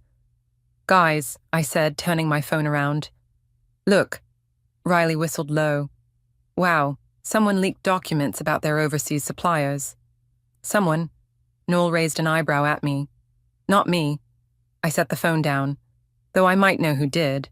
The article detailed exactly what I'd discovered months ago. The toxic materials, the exploited workers, the falsified certificates. Landon's handiwork, all of it. "Your timing is impeccable," came a voice from the doorway. Angelina stood there, elegant as ever in her signature black pantsuit. "The market is about to have a very large hole in it, one that Eden Essence can fill." "Mrs. Tran," Noel scrambled to his feet. "We weren't expecting you until the board meeting. I like to surprise people." She walked over to inspect our prototypes. "Excellent craftsmanship. The design is inspired." She picked up one of my sketches. "You found your voice again, Lexi." Before I could respond, my phone started ringing. Mom's face flashed on the screen. "Take it," Angelina said. "It's time." I stepped into the hallway, heart pounding. "Hello?" "How could you?" Mom's voice was raw. "The FBI is here, Lexi. They're going through everything." "I didn't. Your brother is being questioned. Your father's in the hospital. His heart, Lexi. His heart." My own heart clenched, but I forced my voice to stay steady. "I warned you, Mom. I showed you the evidence months ago. You chose not to listen." "We're your family." "No," I said quietly. "You made it very clear I wasn't family when you chose Landon's lies over my truth." I ended the call and walked back into the office, where Riley was organizing our product launch presentation. "You okay?" she asked. "Better than okay." I picked up one of our prototypes, a solar-powered lamp that looked like a piece of abstract sculpture. Let's change the world. The next few hours were a blur of activity. Our marketing team arrived, photographers set up shoots, and social media started buzzing with teasers. By afternoon, Jocker Eden Essence was trending. "Look at this," Noel said, showing me his phone. The top comment on our preview post read, "Finally, eco-friendly products that don't look like eco-friendly products." "Speaking of looking good," Riley called from her desk, "wait until you see tomorrow's Business Weekly. They're running a feature on female entrepreneurs in sustainable tech. Guess who's on the cover?" I groaned. "Please tell me you're joking." "Front page," Angelina confirmed, looking pleased. The former Burke Eco Solutions creative director, now revolutionizing sustainable design. The timing couldn't be better. My phone buzzed again, Landon this time. I declined the call. "You know," Noel said, studying our product line, "we should send a complete set to Burke Eco Solutions, as a professional courtesy." Riley snorted. "Professional courtesy my ass. You just want to twist the knife." "No," I said, an idea forming. "He's right, but not to twist the knife, to show them what they could have had if they'd stayed true to their principles." Angelina smiled that sphinx-like smile of hers. "Now you're thinking like a CEO." I looked around the room. At Riley's fierce loyalty, Noel's brilliant innovation, Angelina's steady guidance, and my own designs finally coming to life. This was what family should feel like. My phone lit up with another news alert. Burke Eco Solutions stock plummets amid scandal. I turned off my phone and picked up my sketchbook instead. Let's focus on tomorrow's launch. We've got a world to change. And for the first time since that day in the conference room, I felt nothing but gratitude for being pushed out. Sometimes you have to lose everything to find what you were meant to build. The launch party for Eden Essence was in full swing.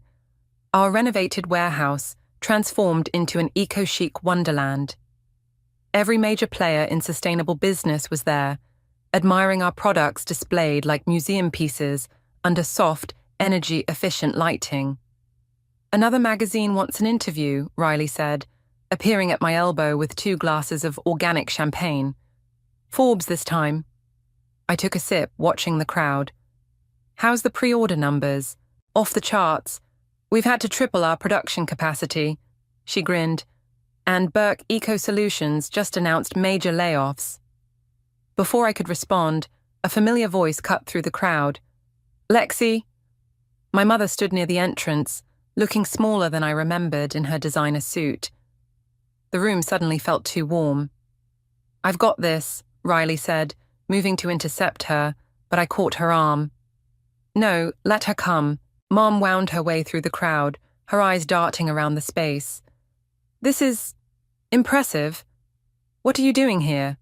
I needed to see you." She clutched her purse like a shield. "Your father's being indicted. Landon too. They're saying terrible things." "True things," I corrected quietly. "We need your help, your influence. If you could just speak to some people." "Mrs. Burke," Angelina's voice cut in smoothly as she appeared beside me.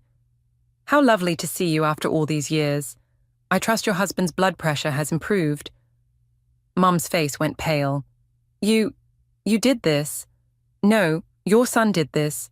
Your husband did this. I merely ensured the truth came to light." Angelina's smile was razor sharp. Karma, as they say, is a patient businesswoman. "We're family," Mum pleaded, turning back to me. "Doesn't that mean anything?" I set down my champagne glass. "It meant everything. That's why it hurt so much when you chose profit over principles, when you threw me away." "We didn't." "Yes, you did." I gestured to the space around us. "But look what happened. I found my real family. People who believe in the same things I do, who support each other instead of tearing each other down." A commotion near the door drew our attention. Landon pushed his way inside, his usual polished appearance notably disheveled. "Security," Riley called out, but I waved them off. "Let him come." Landon stormed over, his face red. "Happy now, sis? Everything we built is falling apart." "Everything you destroyed, you mean?" I corrected. "I tried to warn you." "Those documents were confidential. You had no right." "I didn't leak them, Landon, but I'm glad someone did." He laughed bitterly, gesturing at the displays. "So, this is your revenge? Pretty products for rich hippies." Noel stepped forward. "Your sister just secured contracts with 3 major retail chains. These pretty products will be in every major store by next quarter. At prices people can actually afford," Riley added, "with complete supply chain transparency." "You're finished, Landon," I said quietly. "But it didn't have to be this way. You chose this." "Your father is sick because of you," Mom cut in. "No," Angelina interrupted. "He's sick because he couldn't face the consequences of his own actions. Just like he couldn't 20 years ago when he tried to steal my husband's patents." Mom's face went white. "How did you—" "Please leave," I said, suddenly tired. "Both of you. Enjoy the party favors on your way out. They're all sustainable, of course." "This isn't over," Landon snarled. "Actually, it is." I nodded to security, who finally moved in. "Your company is facing federal charges, Landon. Maybe focus on finding a good lawyer instead of threatening me." As they were escorted out, I felt a hand on my shoulder. It was Angelina. "You handled that perfectly," she said, "like a true CEO." "Speaking of which," Riley cut in, "the Times reporter is ready for your interview. They want photos with the product line." I straightened my shoulders, smoothed my dress. "Let's give them something to write about." The rest of the evening passed in a blur of interviews, congratulations, and partnership offers. Near midnight, as the last guests were leaving, I found myself alone with my core team. "To Eden Essence," Noel raised his glass, "and to Lexi, who proved that doing good can look good too." To karma, Riley added with a wink. To family, I said, looking at each of them. The one we choose. My phone buzzed. Another news alert about Burke Eco Solutions, but I didn't open it. I didn't need to. My success wasn't about their failure anymore. It was about staying true to my principles, about creating something meaningful. Ready for tomorrow? Angelina asked, gathering her things to leave. The real work begins now. I looked around at our beautiful space, at the products we'd created, at the team we'd built. Bring it on. As if on cue, Riley's phone chimed. Another major order just came in. They want to feature us in their spring sustainability campaign. I smiled, picking up my sketchbook. Then we better get to work. I have some new designs in mind. The night view of the city sparkled through our windows, full of promise and possibility. Sometimes the best revenge isn't revenge at all.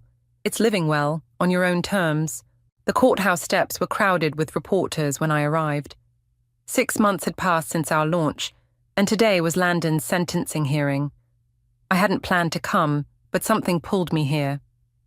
Miss Burke, the reporters surged forward. Any comment on your brother's guilty plea? How does it feel to see your family's company dismantled?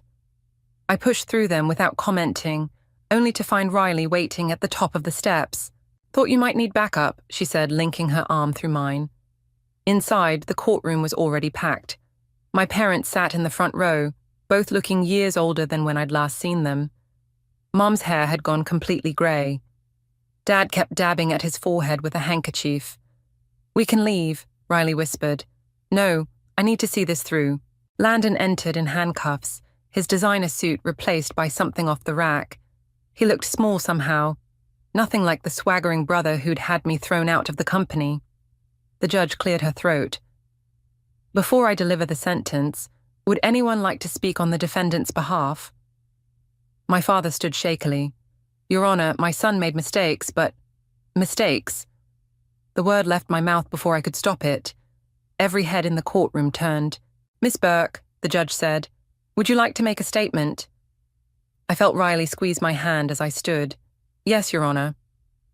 Walking to the podium, I finally met Landon's eyes. There was no smirk now, no arrogance, just fear. My brother didn't make mistakes, I said clearly. He made choices, calculated decisions to deceive customers, exploit workers, and damage the environment for profit.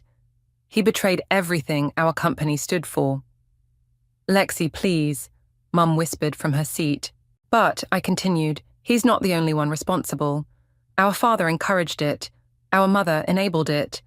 They chose profit over principle, and now thousands of people have lost their jobs because of it. The judge leaned forward. Are you asking for a harsh sentence, Miss Burke? No. I took a deep breath. I'm asking for rehabilitation. My brother's smart. He's talented. If he used those skills to actually help the environment instead of exploiting it, I turned to face Landon directly. You could still do something meaningful with your life. The judge nodded thoughtfully. After a moment, she spoke. Mr. Burke, please rise. Landon stood, his shoulders hunched. Taking into account your guilty plea and your sister's statement, I sentence you to 4 years in federal prison, followed by 3 years of supervised release. During that time, you will work with environmental cleanup initiatives. Additionally, you will pay restitution to all affected parties. The gavel came down with finality. As Landon was led away, he caught my eye one last time. I'm sorry, he mouthed. Outside, my parents were waiting. That was kind of you, Dad said stiffly, speaking for him like that. I didn't do it for him. I squared my shoulders. I did it because revenge doesn't solve anything. Building something better does. We've seen the news, Mom said quietly. Your company. It's everything ours should have been. Yes, it is. Maybe. Dad cleared his throat. Maybe we could talk. About the future. About rebuilding. No. The word came out gentle but firm. I'm not coming back to fix what you broke. I'm building my own legacy now. But we're still your parents, Mom pleaded. Yes, you are. And maybe someday we can have a relationship again. but not a business one. Never again. My phone buzzed. A text from Noel. "Turn on CNBC now." Riley already had it pulled up on her phone. The headline made my heart stop. Eden Essence selected for Global Environmental Innovation Award. "What's happening?" Dad asked, trying to peek at the screen. "Life," I said, smiling. "Life is happening. Goodbye, Mum. Dad, take care of each other." Walking down those courthouse steps felt like walking into a new chapter. Riley linked her arm through mine again. "You okay?" "Better than okay." I showed her another text, this one from Angelina. "Come to the office. Time to discuss international expansion." "Speaking of expansion," Riley grinned, "wait until you see the latest sales figures. We're not just beating Burke's old numbers, we're demolishing them." "That's not what matters anymore." "No?" She raised an eyebrow. "No. What matters is that somewhere, someone is using our products and realizing that doing the right thing can be beautiful too." We reached my car, where the media was still waiting. This time, I stopped. "Miss Burke, what's your response to the verdict?" I looked directly into the cameras. The only response that matters is action. "Want to know what I think? Come to Eden Essence tomorrow. We're announcing something big." Riley laughed as we drove away. "You're such a tease. They don't know about the solar project yet." "They will tomorrow." I smiled, thinking of the designs waiting on my desk, of the future we were building. Sometimes the best way forward isn't looking back at all. The Global Environmental Innovation Awards ceremony buzzed with anticipation. I sat between Riley and Noel, trying not to fidget with my sustainable silk dress, a prototype from our new clothing line. "Relax," Riley whispered. "You've got this." "Easy for you to say. You're not giving the keynote." "Ladies and gentlemen," the MC announced, "please welcome our next speaker, the CEO of Eden Essence, and this year's Innovation Award recipient, Lexi Burke." The applause felt surreal as I walked to the podium. Faces looked up at me expectantly. Industry leaders, environmental activists, and there, in the front row, Angelina nodding encouragingly. "A year ago," I began, "I sat in a conference room and watched everything I believed in crumble. My family's company, which had pioneered sustainable business practices, chose profit over principle. I lost my job, my family, and my purpose, or so I thought." The room was silent now, hanging on every word. But sometimes losing everything is just life's way of making room for something better. Today, Eden Essence isn't just a company, it's a movement. We're proving that sustainability doesn't mean sacrifice, that doing good and looking good aren't mutually exclusive. I clicked to the first slide, showing our solar project designs. I'm excited to announce that Eden Essence is partnering with global architecture firms to integrate our solar-powered art installations into urban spaces. Imagine city parks, powered by sculptures that are both beautiful and functional. Imagine public spaces that celebrate sustainability instead of hiding it. The next slide showed our new clothing line, and this is just the beginning. Today we're launching Eden Wear, fashion that's completely traceable, sustainable, and designed to last. No more fast fashion, no more hidden supply chains. Movement at the back of the hall caught my eye. My parents slipped in, taking seats in the last row. I faltered for a moment, then continued stronger. But the real innovation isn't in our products. It's in our promise, complete transparency. Every material, every worker, every process, visible to all. Because we believe that when you have nothing to hide, you have everything to gain. The applause was thunderous. As I returned to my seat, my phone lit up with a message from an unknown number. "Landon, from prison. Watching the live stream. You were right all along. Proud of you, sis." I tucked the phone away as the award presentation began. When they called my name again, I walked up with my team. "This award belongs to all of us," I said, holding up the recycled glass trophy. "To everyone who believed that doing the right thing is always the right choice."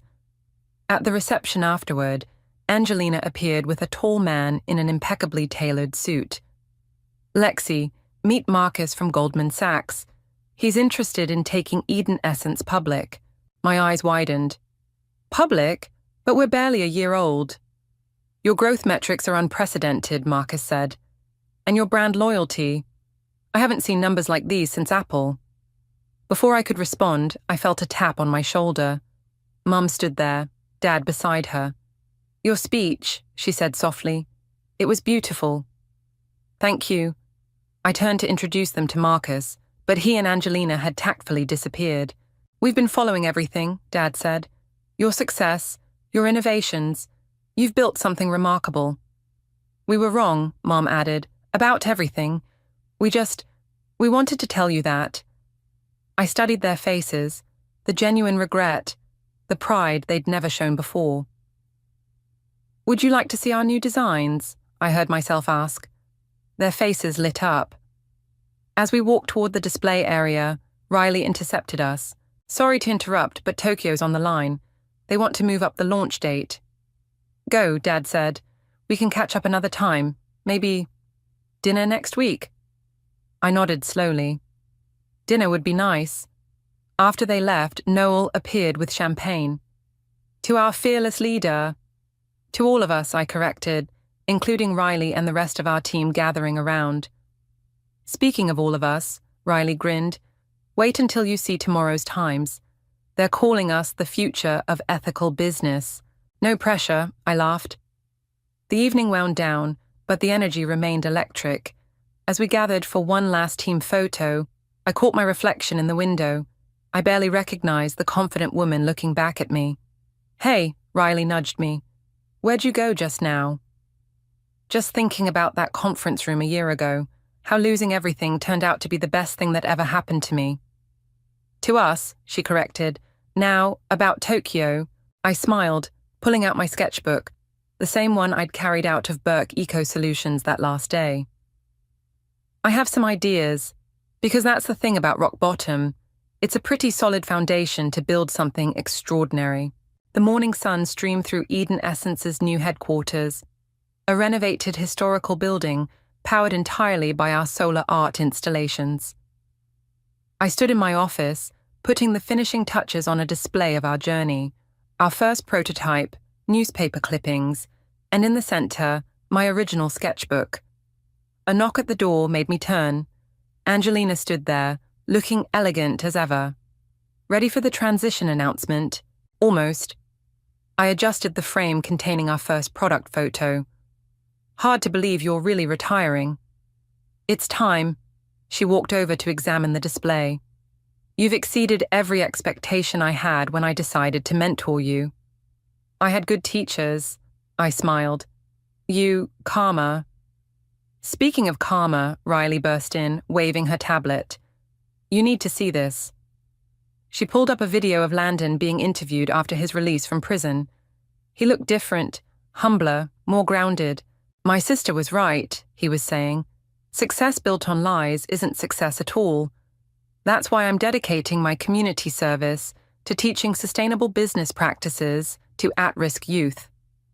"Turn it off," I said softly. "There's more," Riley insisted.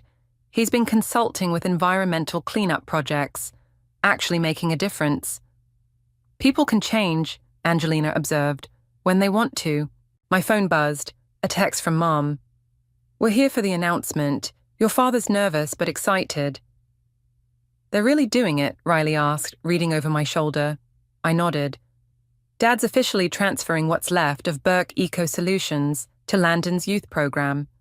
They're converting the old offices into a sustainability education center." "Full circle," Angelina smiled. "Now, shall we give them something to talk about?" We headed to the conference room, now packed with media, employees, and industry leaders. Noel was already at the podium, running through our latest quarterly results. "And now," he said, beaming, "the moment everyone's been waiting for. Please welcome our CEO, Lexi." The applause was warm as I took the stage. In the audience, I spotted my parents sitting next to Landon. Mom gave me a thumbs up. When we launched Eden Essence, We had a dream of making sustainability beautiful and accessible. Today, that dream has grown beyond anything we imagined. Our solar art installations power cities worldwide. Our products have made eco-friendly living the new normal. I gestured to Angelina to join me. Mrs. Tran has been our guiding light, our mentor, and our biggest supporter. Today, as she steps into retirement, we're not just celebrating her legacy, we're building on it. I'm proud to announce that Eden Essence is establishing the Tran Foundation for Environmental Innovation with an initial endowment of $50 million. Angelina's usually composed face showed genuine surprise. We hadn't told her about this part, but that's not all, I continued. The Foundation's first project will be partnering with a new sustainability education center run by someone who learned the hard way that principles matter more than profit. Landon stood up, straightening his tie. Thank you, sis. I won't let you down. Not again. The press conference dissolved into excited chatter as reporters rushed to get comments. In the chaos, I felt a hand on my arm. Dad, I've never said this, he said, voice rough with emotion. But I was wrong, and I'm so proud of you. We both are, Mom added, joining us. You built something amazing. We built something amazing, I corrected, gesturing to my team. All of us. Riley clinked a spoon against her glass, calling for attention. Sorry to interrupt the family moment, but Tokyo's waiting for their virtual tour of the new installations. Go, Dad smiled. We'll see you Sunday for dinner. Wouldn't miss it. As the room cleared out, I found myself alone with Angelina one last time. You planned this perfectly, she said. The foundation, Landon's program, all of it. I learned from the best. I handed her a small package. One last thing. She opened it to find a framed photo of us from the launch party, along with a handwritten note. Sometimes karma needs a helping hand. Sometimes it needs a whole family. You know, she said, touching the frame gently, revenge is sweet, but this is better. It's not about revenge anymore, I agreed. It's about building something that matters. My phone chimed, Riley sending me the schedule for tomorrow's meetings. Tokyo, London, Sydney. Eden Essence had gone global, but our core values remained the same. Ready to change more worlds? Riley called from the doorway. I picked up my sketchbook, no longer filled with just dreams, but with reality. Always. Because sometimes the best revenge isn't revenge at all. Sometimes it's creating something so beautiful, so meaningful, that it transforms not just your own life, but everyone else's too. And that's a legacy worth building.